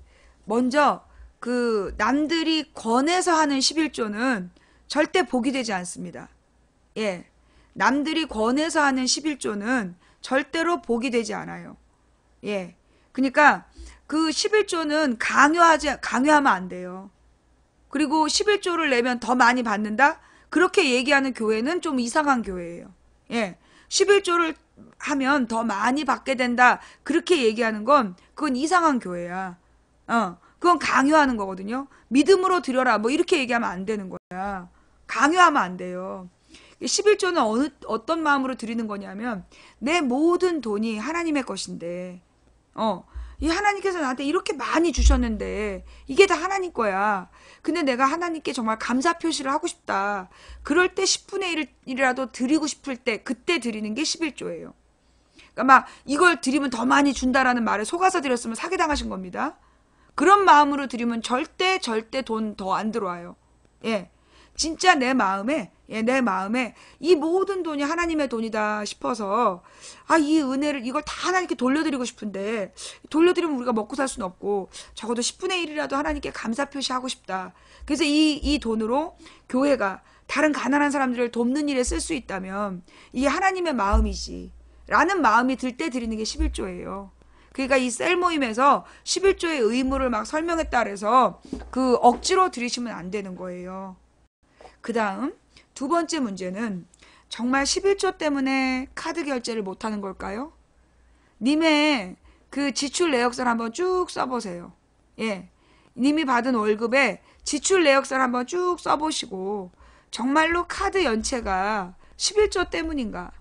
님의 지출은 합리적인가? 그걸 한번 따져보세요. 어쩌면 카드 연체라는 부분은 핑계가 아닐까요? 예, 그 빚이 있다는 건 기본적으로 자신의 능력 밖으로 그 낸다는 얘기, 쓰고 있다는 얘기거든요. 그래서 제가 볼 때는 그 카드 사용 내역을 한번 쭉 살펴보시고 줄일 수 있는 게 없나 한번 살펴보세요.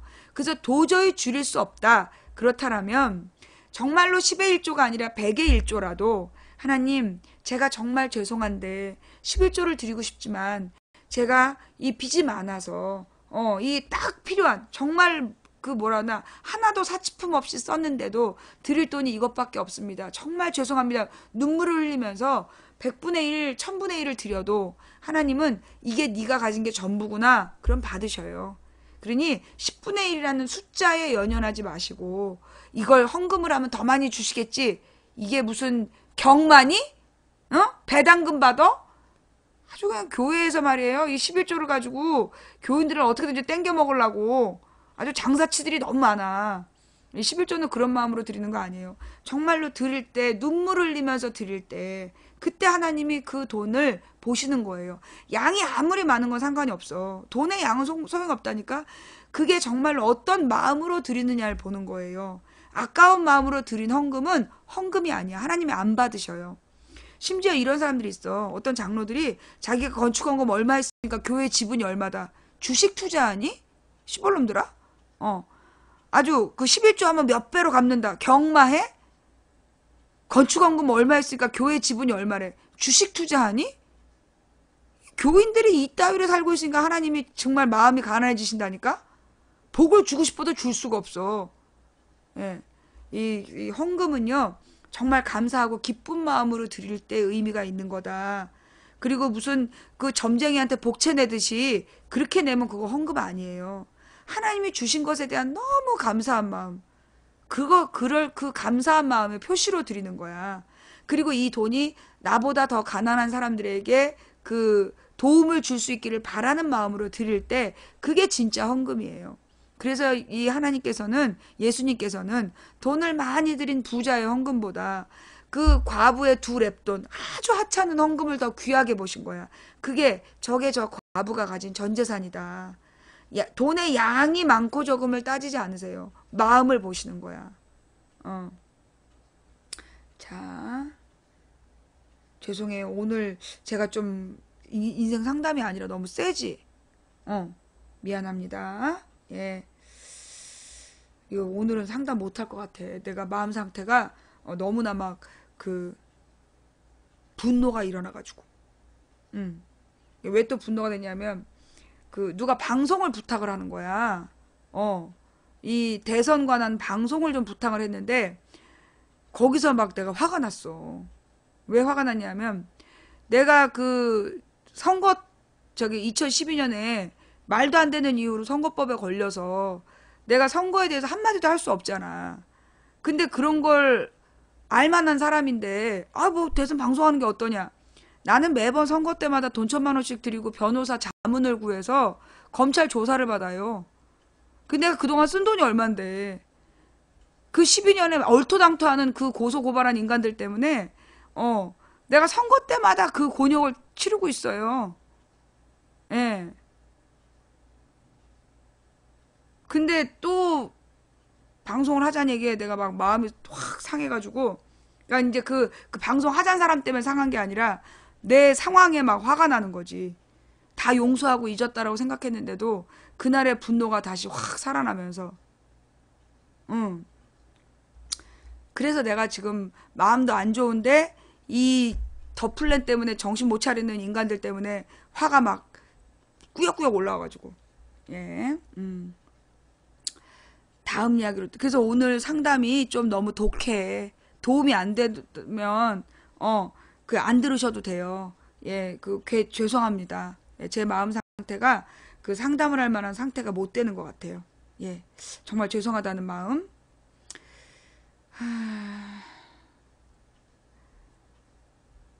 부모님은 50대 중반.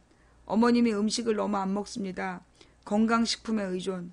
점심때 회사에서 뭐 먹었냐고 물어보니까 안 먹고 과일을 자주 섭취. 평소에 밥 입에도 안 대고 밀가루 음식을 주로 드심. 국수라던가 핫도그 오늘도 물어보니 아무것도 안 먹다가 어지러워서 핫도그 하나 먹었음. 아버지가 최근에 대장 문제로 수술받은 적이 있어서 어머님의 건강이 걱정됨. 반대로 아버지는 먹을 것을 참 좋아하심이라고 하셨는데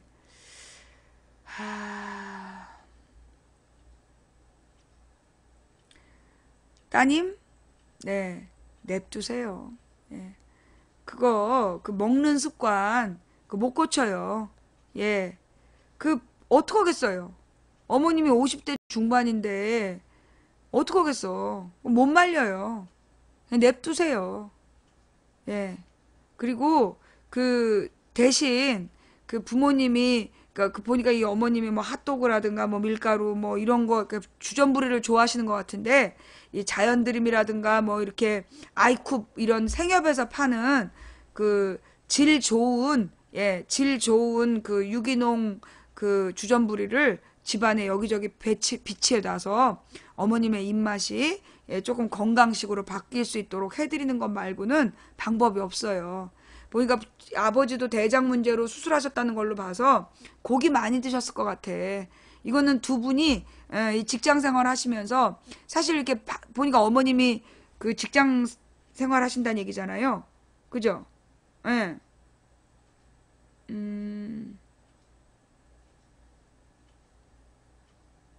점심 때 회사에서 뭐 먹었냐. 그러니까 이 어머님이 회사 다니시는 분이라는 거잖아요. 예, 이렇게 직장 생활 하시는 분들이 사실 그렇게 자연식을 할 기회가 없어요. 예.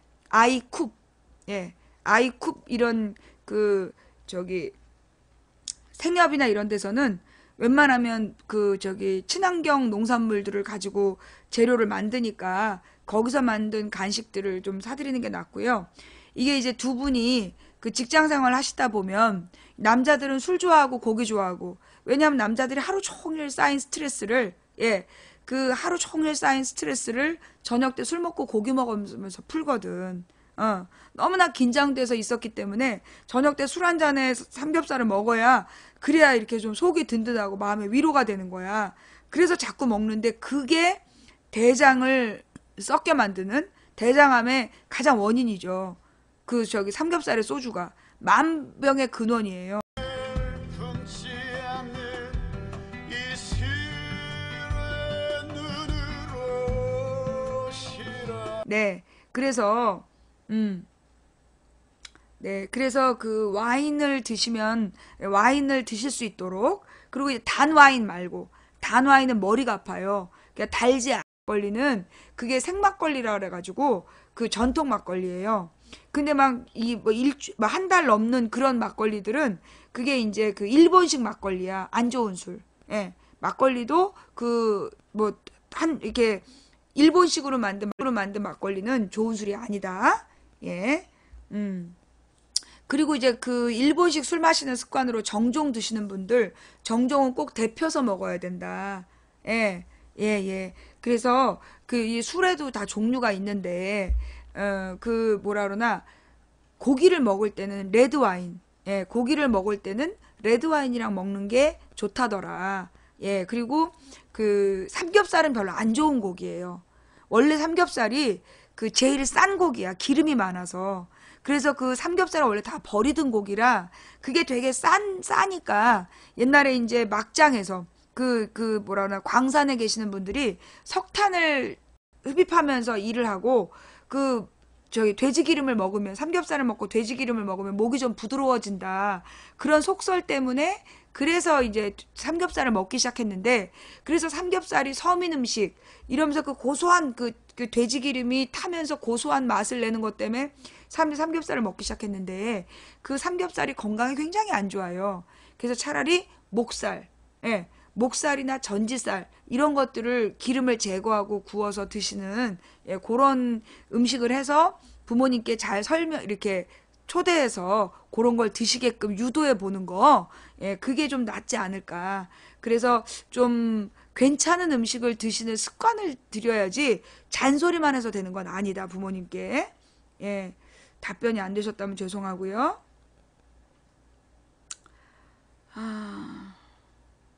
저는 망치 부인님께서 하시고 이루셨던 역할과 망치 철학을 이어가고 싶은 군입대를 앞둔 대학생입니다. 망부님의 아프리카에서 진실을 말하는 소리가 30대 이상 분들께는 마음을 움직였지만 10대에서 20대 분들께는 아직 전해지지 않은 것 같다. 이분들을 타겟으로 저도 시사방송 컨텐츠에 도전해보고 싶습니다. 아직 많이 부족하지만 공부도 하고 있고 방송 열심히 보고 있습니다. 저에게 몇 가지 조언과 팁, 최장수 시사방송인으로서 충고 등등 부탁드립니다. 제가 볼 때는요, 그 20대에는 시사방송을 하기에는 적절치 않다. 군대도 안 갔다 왔잖아요.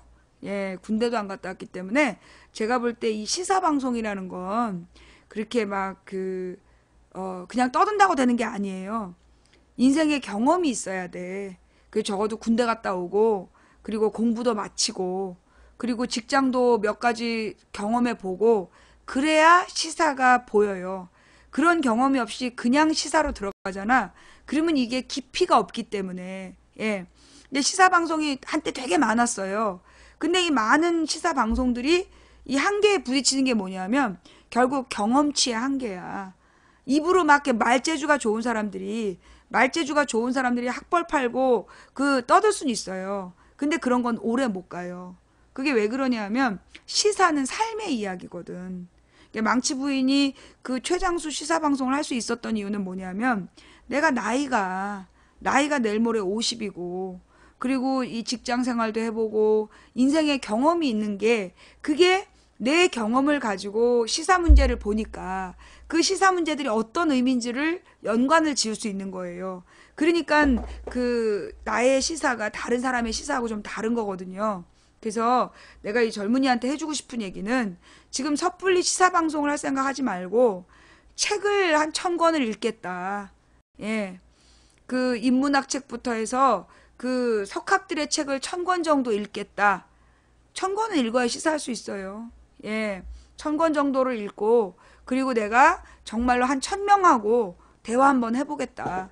그래서 1000명을 만나서 그들의 인생을 듣고 책을 1000권을 읽고 예. 그리고 진짜 이 1000일을 동안 고민 인생을 놓고 고민해 봤을 때 그 정도 겪으면 시사방송을 시작할 준비가 되는 거 아닐까.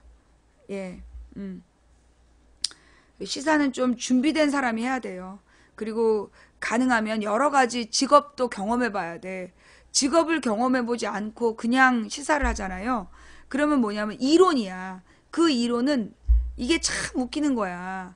학교에서 장사를 배우면 장사가 안 되는 것처럼 그 장사는 장사꾼한테 배워야 되는 거거든요. 예, 그래서 이 그 직장을 다녀본 사람이 시사를 제대로 알아요. 그래서 직장 경험도 먼저 해보라는 이야기를 먼저 꼭 해드리고 싶습니다. 예, 저 같은 경우에는 사탐 강사를 십몇 년을 했어요. 그리고 영업사원이 되게 컸어. 제 영업사원 하면서 세상에 돈 만지는 사람들을 보고 봤던 거지. 그러면서 그 사람들이 얼마나 탐욕스러운 존재인가. 이게 학원에서 애들 가르칠 때 절대 알 수 없어. 돈에 눈이 뒤집어진 인간들. 돈 한 푼이 막 아까운 인간들.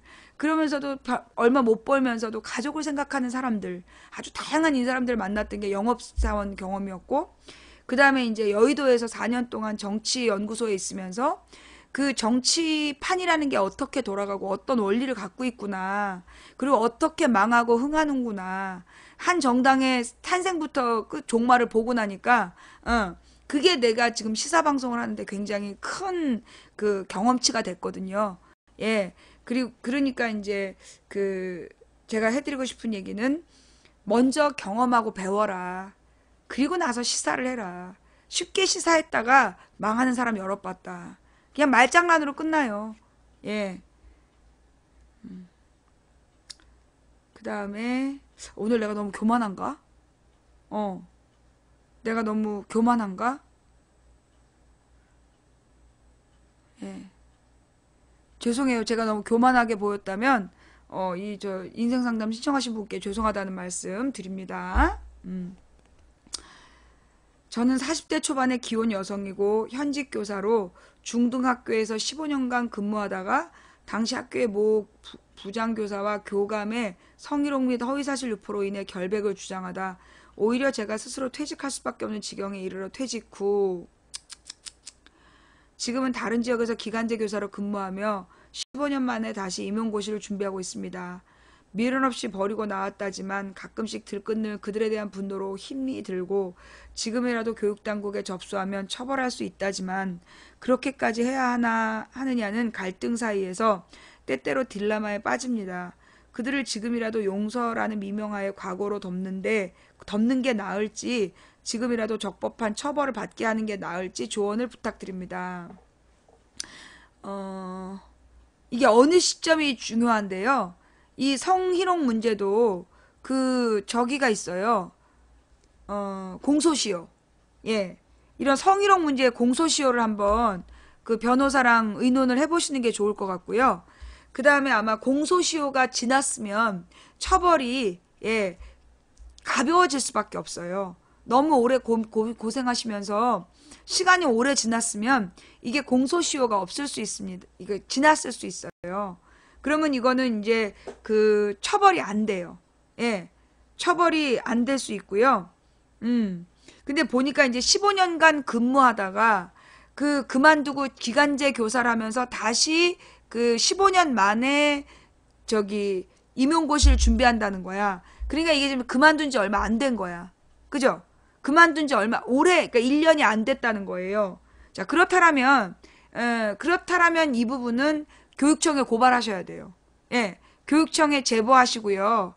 스스로 사퇴 원인이 이거였다. 이걸 밝히셔야 돼요. 그래야 이 인간들이 또 그런 짓을 못하기 때문에. 근데 중요한 건 증거가 있어야 돼. 예. 증거하고 증인이 중요한데, 보통 증인이 그 학교에 계신 선생님들이 증인을 서주시기 어렵잖아요. 그 학교에 계시다가 나간 선생님 중에 증언을 서주실 만한 선생님을 섭외할 수 있다면, 증언과 증인을 확보하고, 그리고 그 증거, 이제 성희롱을 했다라는 뭐 영상이라든가 녹음이라든가 이런 게 있다면 훨씬 더 징계가 쉬울 거예요. 예. 그래서 해당 교육청에다가 제보하시고 이거 싸우셔야 됩니다. 예. 왜냐하면 이런 경우는 너무 억울하기 때문에 그냥 참으시면 이건 용서하시면 그러니까 이제 자 순서대로 이런 사람들을 그냥 두잖아요. 그러면 이 사람들은 선생님이 아니라 다른 선생님한테 또 그럴 거예요. 그죠? 예. 다른 선생님한테 또 성희롱을 하고 지랄을 할 거예요. 그래서 이 사람들은 버릇을 고치기 위해서라도 교육청에 고발을 해서 징계를 받게 해야 돼. 조사를 받고 징계를 받게 해야 제2, 제3의 피해자를 막을 수 있어요. 그래서 이건 반드시 제보하시고 해결하셔야 될 문제이다. 첫째, 또 다른 피해자를 막기 위해서. 둘째, 이건 너무나 억울한 상황이기 때문에 이들을 조치하지 않고 그냥 덮으시면 평생 이걸로 화병이 나고요. 우울증과 기타 등등 안 좋은 증세들이 나타나요. 선생님을 위해서도 이 사람들은 법적인 절차를 밟으셔야 합니다. 예. 그 다음에 세 번째. 그럼 용서란 뭐냐? 용서는 뭐냐면 법적인 절차로 그 다 제보하고 그 절차를 밟으신 뒤에 결과에 대해서 관심을 끊는 거. 그게 용서예요. 용서란 이 사람이 처벌받아야 되는 법적인 절차상 그 조치를 받아야 되는 모든 과정의 자료를 교육청에 넘기세요. 그래서 다 넘기신 뒤 증인 증언까지 다 확보를 해서 다 넘기시고 그 결과에 대해서는 잊으세요. 그게 용서예요. 그 사람이 처벌을 안 받을 수도 있어요. 그러면 처벌을 안 받은 것 때문에 막 속상하고 억울할 수 있잖아요. 근데 그 사람이 처벌을 안 받는다면 잘 된 거예요. 왜? 하나님이 천벌을 주신다는 거야. 분명히 죄를 지었는데 죄를 피해가는 사람이 있어요. 그 사람 몇십 년 지난 뒤에 추적 조사해봐. 끔찍한 천벌 받아. 분명히 죄를 졌어. 근데 법적인 그 테두리를 벗어나가지고 벗어난 인간들이 있거든요. 몇 년 뒤에 보면요. 진짜 차라리 그때 그 법적인 처벌 받는 게 나았어.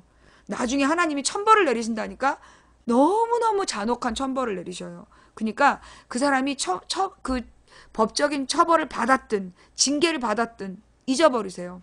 님은 할 일을 다 한 거야. 그냥 깨끗이 그래 내가 할 일은 다 했어. 만약에 저놈이 그동안 쌓은 복이 있으면 간단하게 처벌을 받을 것이고 여기서 처벌을 안 받으면 저놈은 천벌을 받겠구나. 그러면서 하나님께 모든 걸 맡기시고 이제 새로운 삶에 이제 새로운 삶으로 질주하시면 되는 거예요.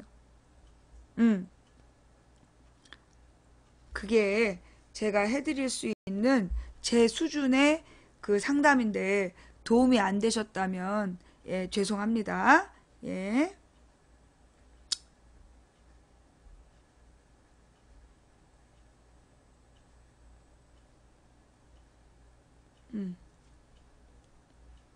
자, 그 다음에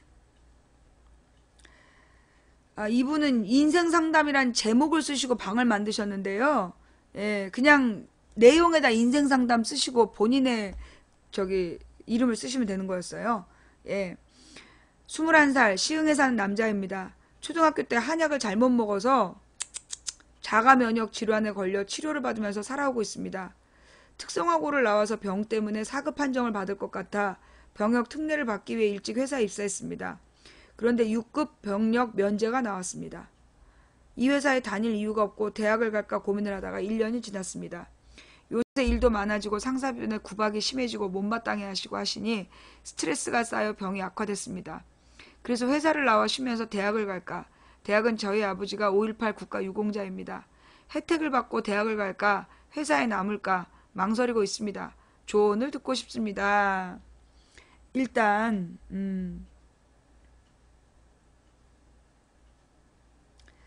이분한테 제가 해드리고 싶은 얘기는 뭐냐면 첫째, 한약을 잘못 먹어서 생긴 병이 맞는지 이게 한약을 잘못 먹어서 생긴 병이 맞습니까? 한약은 대부분 이제 식품과 비슷한 거예요. 근데 그거를 먹고 자가 면역 질환에 걸렸다는 건, 예, 이건 조금 뭔가 원인을 잘못 알고 계신 거 아닌지, 예. 그래서 이 원인을 좀 한번 확인해 보실 필요가 있는 것 같고요.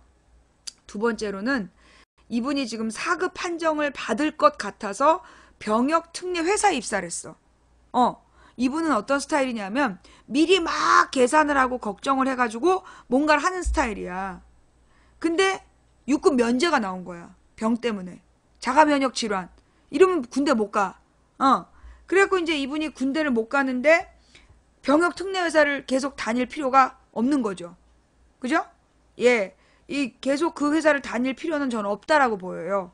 가령 그 회사를 다녀서 일단 이분이 회사를 다닐 거냐 말 거냐를 결정하기 전에 뭘 가져야 되냐면 이 회사를 계속 다녔을 때의 장점, 그 다음에 회사를 그만뒀을 때의 진로, 이 부분을 좀 명확히 해야 돼요. 그래서 이제 장점과 단점, 지금 단점은 그 회사 상사가 계속 괴롭히고 있는 건데, 내가 볼 때 아마도 이 병역 면접 판정 받은 다음에 상사의 한마디가 더 다르게 들렸을 거야.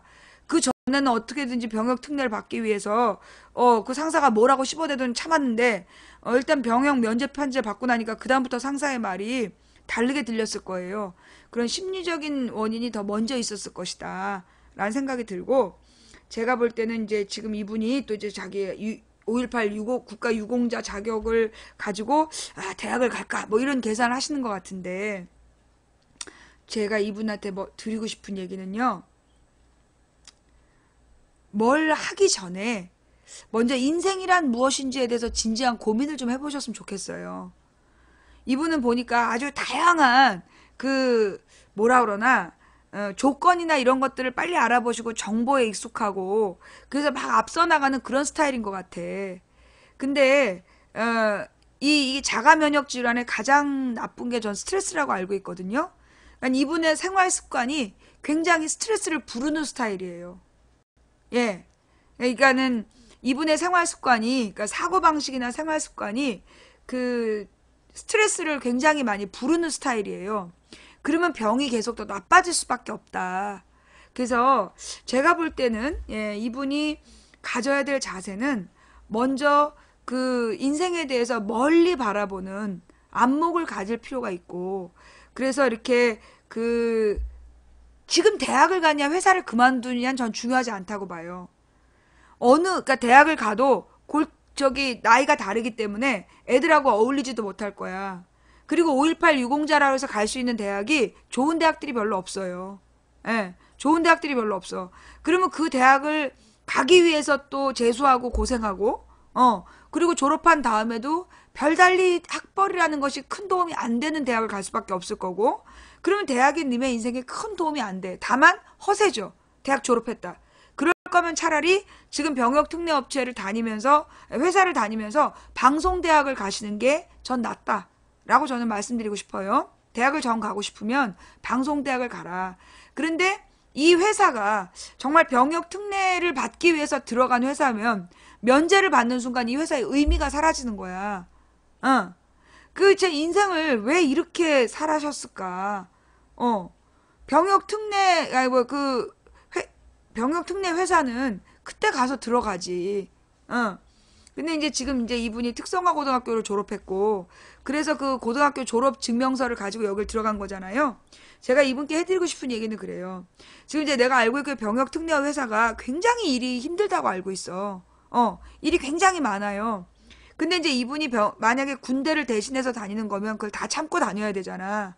근데 그런 목적이 아니라면, 이분은 특성화고 때문에 여길 간 것도 있잖아. 하나의 원인이?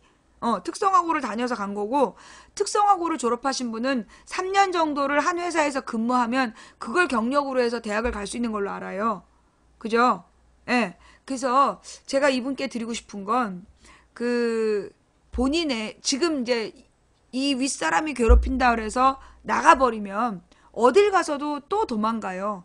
예, 어딜 가서도 도망가. 그러니까 나는 이분한테 본인의 질병을 회사에다 알리고, 그래서 내가 무리하면 안 된다. 그래서 업무량을 좀 줄이면서 차라리 방송대학을 그래서 학위를 따는 게 더 낫지 않나 라는 말씀을 드리고 싶고, 그리고 이 회사가 정 나빠서 그만둬야 되겠다 싶을 때는 이 특성화고 졸업생이 3년 뒤에 대학을 입학할 수 있는 그것도 좀 한번 알아보신 다음에 하셨으면 좋겠고, 제가 볼 땐 이분이 뭘 판단하시는 게 너무 앞서 나가는 것 같아요. 성급한 판단하는 것 같아.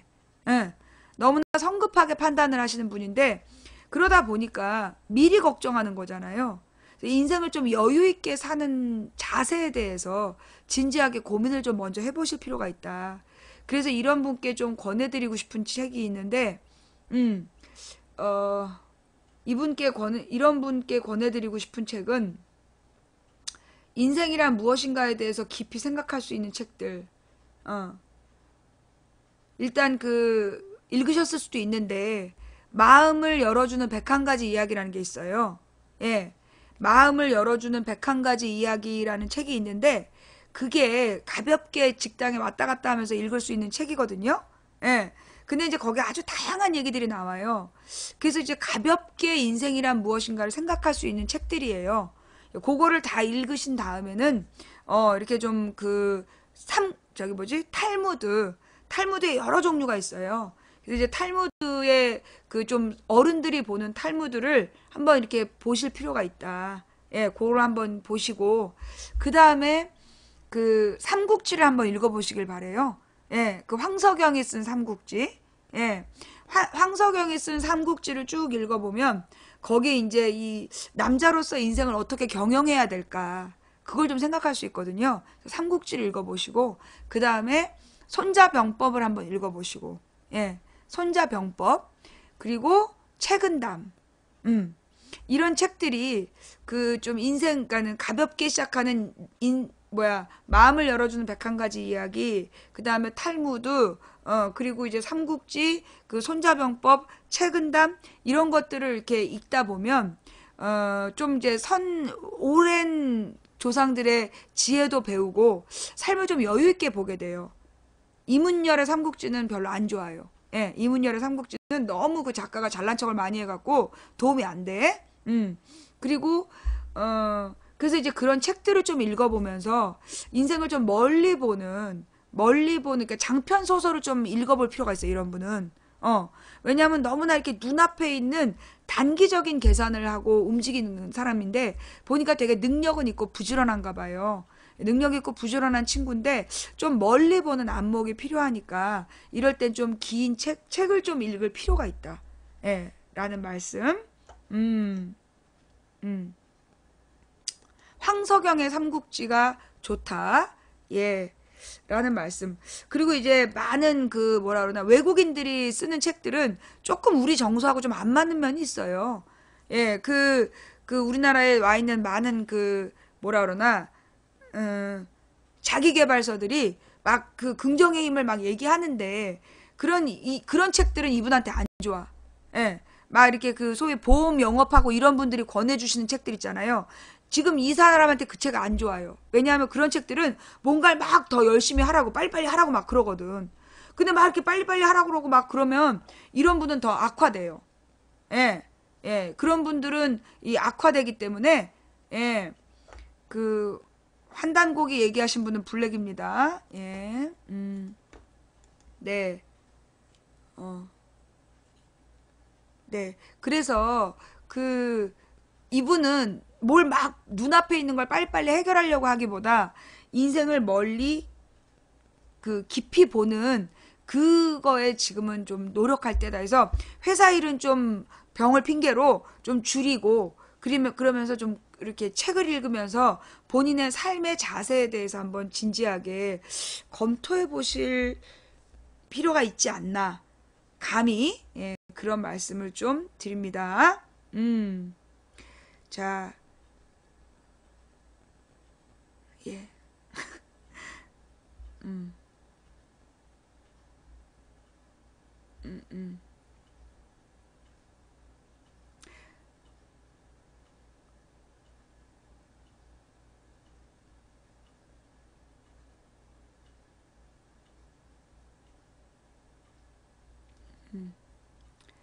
예. 자, 아까 그 10대 분이 10대, 20대 분들도 기사도 안 읽어보고 사드는 무조건 북핵 막으려고 필요할 거다. 무조건 미국이 우리를 도와준다 이런 생각 가진 분이 많아서 기사를 분석하는 콘텐츠를 구상했었는데 저도 언젠가는 망치 부인님처럼 많은 사람들의 마음을 움직이는 방송을 하고 싶네요. 정말 감사합니다. 이렇게 보내셨어요. 그러니까 이제 많은 젊은 친구들이 준비 안 된 상태에서 논쟁을 하다가 막 뭐라고 얘기해야 되냐 이렇게 물어볼 때가 있어요. 제가 해드리고 싶은 얘기는 누구랑 싸우려고 누구랑 논쟁하려고 방송을 하시는 거는 정말 안 좋은 일이다. 예, 논쟁을 하려고 하는 게 아니라 자기의 그러니까 배우려고 해야 돼요. 여러분이 며칠 전에 제가 사드 가지고 얘기하는 걸 보신 분은 아시겠지만 저는 제가 반드시 옳다는 생각 안 하거든요. 내가 몰라서 그래, 좀 가르쳐줘. 그래서 걔네들이 가지고 오는 자료를 가지고 보면 그 안에 반드시 빈틈이 있어요. 그런 빈틈을 딱 정리해서 이게 내용이 없잖아. 이거를 확인하고 그 다음에 진짜 정보를 보여주는 방식을 하고 있거든요. 예. 근데 이제 많은 젊은 친구들이 막 그 단기간의 말싸움으로 죽여야 돼 막 이러면서 그렇게 그 논쟁들을 하는 경우를 보는데, 이분이 그렇다는 얘기가 아니라 그런 자기가 제대로 알지 못하면서 논쟁하고 뭐라고 대답해야 될지 모르겠다. 그러면 그 논쟁하시면 안 돼요. 예. 그리고 자기가 만약에 말이 막혔어. 그러면 아, 미안하다. 내가 몰랐다. 라고 딱 인정해 버리세요. 내가 좀 더 공부를 하겠다. 그러면서 자료를 좀 달라. 그렇게 하셔야지. 그리고 그 자료를 분석해 보면 거기 반드시 단점이 있어. 뭔 얘기인지 알겠죠? 그러니까 그 논쟁을 하기 위해서 뭘 하질 말아라. 예. 꼭 드리고 싶어요. 네. 자, 오늘 인생 상담은 제가 컨디션이, 예, 그 좀 시절이 좀 안 좋고 컨디션이 안 좋아가지고, 오늘 상담은 너무 별로였던 것 같아요. 예, 정말 죄송합니다. 예,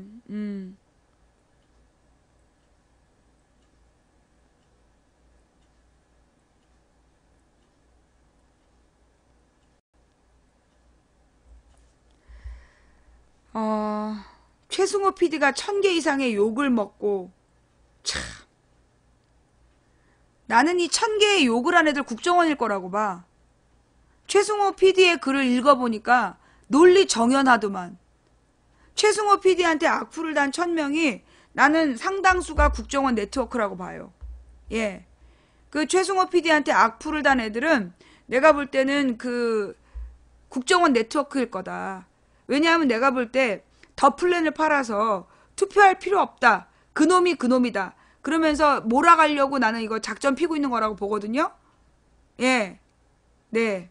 그러니까 여러분은 덩달이 되지 마시고, 예. 뉴스타파 만든 사람이 최승호 PD인데, 그 최승호 PD가 더 플랜이란 영화에 대한 비평을 썼어. 여기 뭔가 이렇게 내가 계속 얘기했다. 왜 인증을 안 했냐? 이건 막연한 추론으로 그럴싸하게 말 맞추기란 거야. 개표 부정 애들의 문제가 그거거든요. 그럴싸해. 그런데 그럼 왜 선관위하고 다이다이 안 떴냐고. 선관위하고 막 이 내용을 가지고 고소 고발을 하고 몇 년 동안 싸울 수 있는데 안 싸웠거든. 그리고 대선을 앞두고 뻥 터트려? 이것부터가 불손하다는 거야. 그동안에 선관위를 고소 고발했어야지, 3년 동안. 그래서 선관위가 유죄 판결 받나 무죄 판결 받나 인증했어야지. 근데 그런 절차 없이 나온 거는, 이거는 뭔가 이상하다는 거죠. 예. 근데 그렇게 이제 이 최승호 PD가 굉장히 중립적으로 썼어. 왜 선관위를 가서 물고 늘어지지 않았냐. 그걸 지적한 거거든요. 나랑 똑같은 지점이야. 그걸 가지고 악플을 다룬 거야. 나는 그거 국정원일 가능성이 크다고 봐요.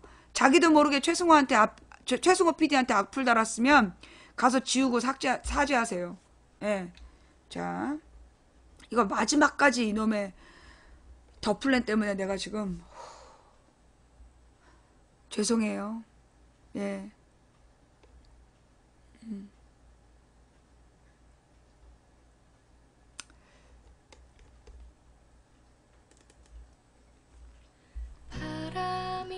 오늘 방송이 원래는 인생수다방 하는 날인데, 예, 오늘이 이제 그 세월호 3주기이면서 그 부활절인데, 오늘 또 인터넷에서 쓸데없는 얘기하는 인간들 때문에 제가 너무나 화가 나서 그 화를 다스리지 못하고 오늘 인생상담이랍시고 한다고, 오늘 또 이 귀한 사연들 보내신 분들께 도움 안 되는 이야기해서 죄송해요. 예, 이게 좀 마음을 이렇게 부활절에 맞게 기쁘고 감사한 마음으로 해야 되는데, 그러지 못해서 진심으로 죄송하고요. 예, 이러다가 이 인생상담 접게 생겼어. 일부러 얘네들이 인생상담 막으려고 혹시 더 플랜을 공개한 건가? 가령 자백 같은 경우에는 정말 이 밝혀진 진실, 법정 투쟁을 가지고 만든 영화이고, 예, 이 더 플랜 같은 경우에는 추측을 가지고 객관적으로는 인증 없이 한 거잖아. 기계가 문제라는 둥.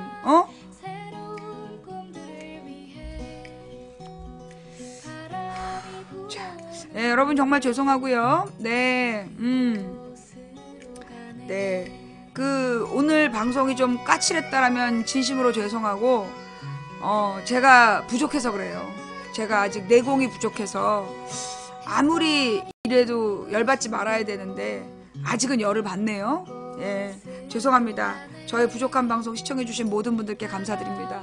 오늘 방송, 예, 업과 꿀잼으로 응원해주신 모든 분들께 감사드리고, 후원해주신 분들 일일이 이름 불러드리지 못해서 죄송하고, 매니저님들 수고하셨고, 또 참세상님, 양현리님, 안경유이님, 베티고양이님, 상식이 통하는 세상님, 그리고 풍행국님, 유튜브와 팟캐스트에 망치부인 방송을 올려주셔서 감사하고요. 나머지 허락 없이 올리신 분들은 고소 대상이라는 점 말씀드립니다. 오늘 후원 못해서 미안해 라고 하신 님들, 그런 말씀 하지 마세요.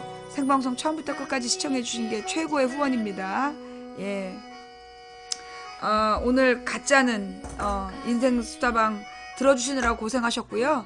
예, 오늘 혹시 부족한 내용이지만 여러분께 조금이라도 도움이 되셨다면 그건 하나님께서 여러분께 보내는 메시지였고요. 그리고 혹시 도움이 안 되셨다면 그건 제가 아직 인생 상담할 준비가 안 돼서 그런 거라고 그렇게 이해해 주세요. 예, 저희 죄를 용서해 주시기를 부탁드리면서 다음번 인생 상담은 제가 좀 더 그 마음을 좀 다스려서 하도록 할게요. 선거가 다가오니까 막 마음속에서 이 분노가 일어. 특히 대선이 다가오니까 내가 이 감옥에 갔었던 그 분노가 막 일어나면서 지금 막 컨디션이 좀 안 좋아지는 것 같아요. 네. 다음 주에 제가 주중에 좀 쉴 수도 있어요. 예. 주중에 큰 일이 없으면 제가 쉴 수도 있으니까 그렇게 이해 좀 해주시고, 예. 일단 내일 하루는 쉽니다. 예, 내일 하루는 쉬고요. 다음 방송은 화요일날 2시, 다음 방송 화요일날 2시로 예약해 두고 갈게요. 예, 오늘 평안한 밤 되시고, 네. 오늘 후원한 거 이름 안 불러줘서 후원하고 싶지 않으면 안 하셔도 됩니다. 그럼에도 불구하고 후원해주신 분들 덕분에 오늘도 망치부인은 그 소송비를 마련하면서 방송할 수 있었습니다. 망치가 꿈꾸는 좋은 세상이 과연 올까요? 우리 모두가 행복한 세상은 올 수 있을까요? 행복은 우리 마음속에 있습니다. 예, 행복은 우리 마음속에 있고요. 예, 우리 모두가 평화롭게 서로를 사랑하는 세상을 꿈꾸기 시작하면 한 사람이 꾸는 꿈은 꿈일 뿐이지만 백인이 꾸고 만인이 꾸면 현실이 됩니다. 중지동천, 무리가 모여 뜻을 모으면 하늘을 움직일 수 있다고 정의로운 세상을 평화와 사랑이 넘치는 정의로운 세상을 우리가 다 같이 꿈꾼다면 하늘이 움직일 거라고 전 생각합니다. 그게 되겠어? 이기기 어려운 대상하고 싸우면서 지지 않는 단 하나의 방법은 싸움을 끝내지 않는 것이다. 누군가 포기해서 오늘 우리의 절망이 싹텄다면 우리가 포기하지 않으면 내일의 역사를 바꿀 수 있다는 믿음으로 그렇게 갑시다. 여러분의 내일은 오늘 이 세상을 마감하는 이 세상에서 또 얼마나 많은 사람들이 오늘 밤 세상을 떠나겠어요? 오늘 세상을 떠난 사람들이 간절히 소망한 내일이 다가오고 있습니다. 내일 하루 헛되지 않게 보내시길 바라고요. 감사함으로 시작한 하루가 되시길 바랍니다. 감사합니다. 지금까지 도봉구 창동사는 불량주부 망치부인이었고요. 화요일날 2시에 만나요. 고맙습니다. 진짜 몸이